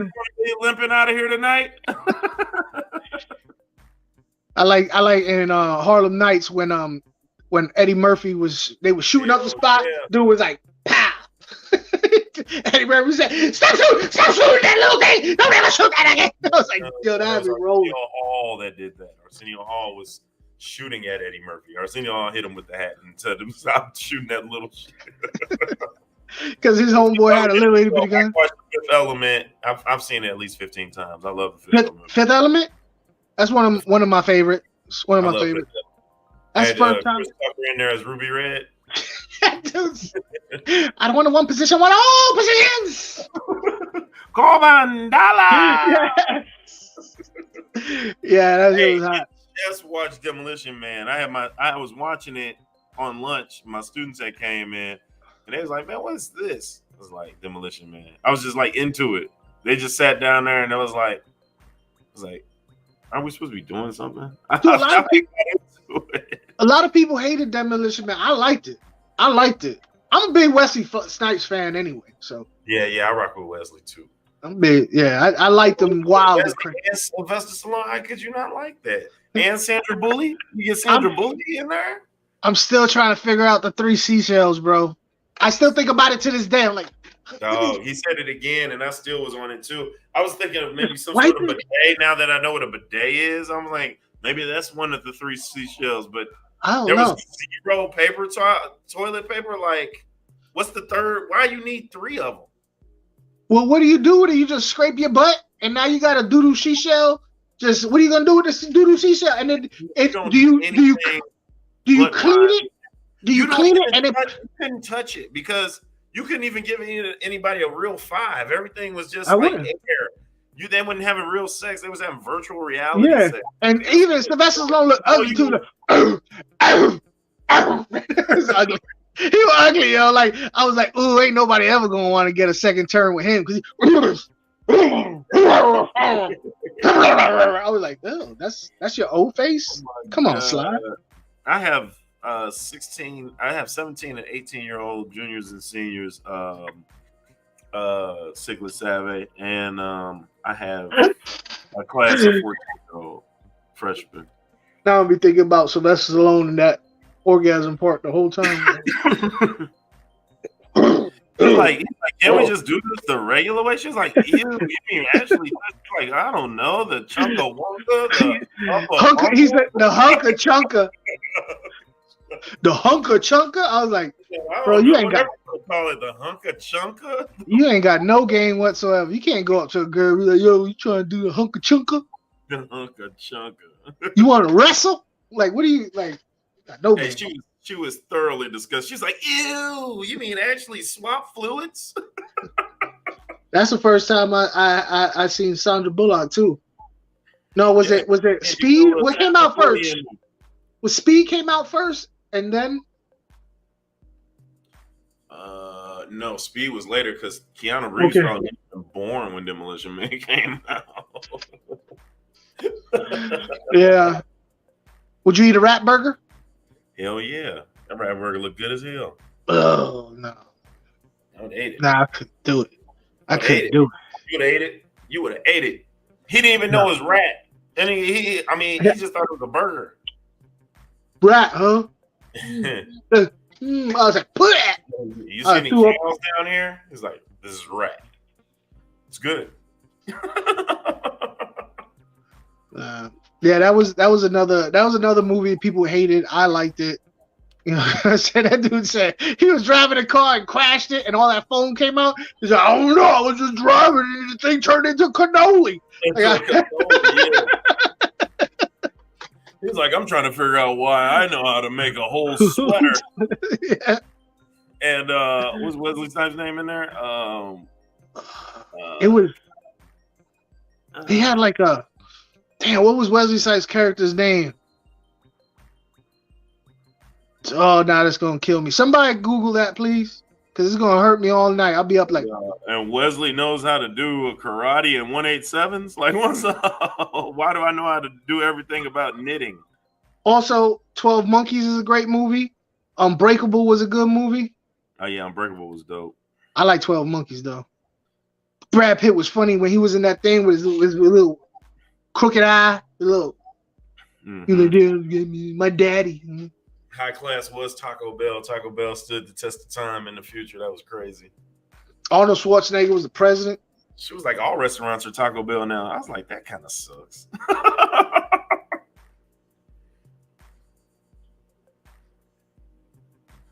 Unbreakable, Glass, and Split are just stacked casts and great films. Yeah, when it get to the splitting of identities and stuff, the split personalities, I was like, man, this is kind of weird. No, I kind of liked it, man.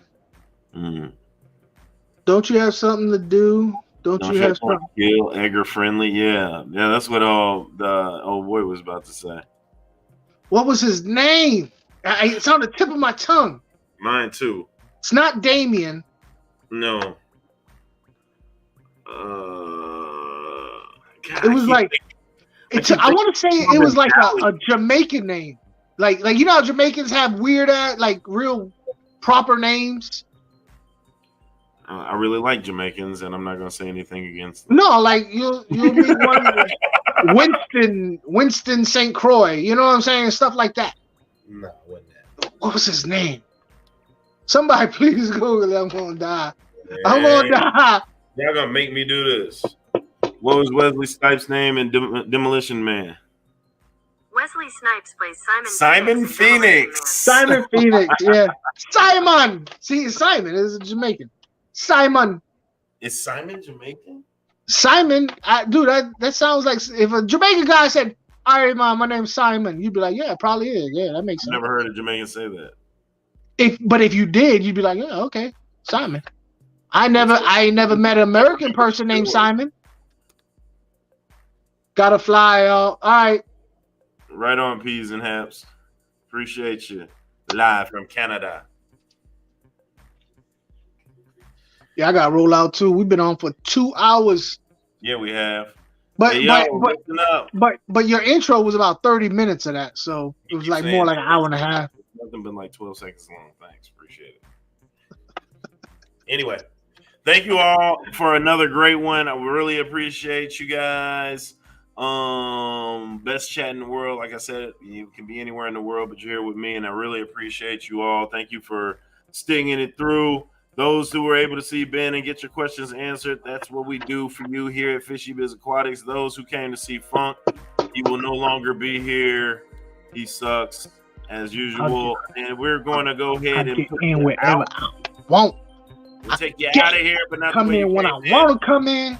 Funk can't stop me. You can't stop the funk. I'm gonna get on Larry. Larry is supposed to handle stuff like this. Larry, I paid Larry off. I got dirt on Larry.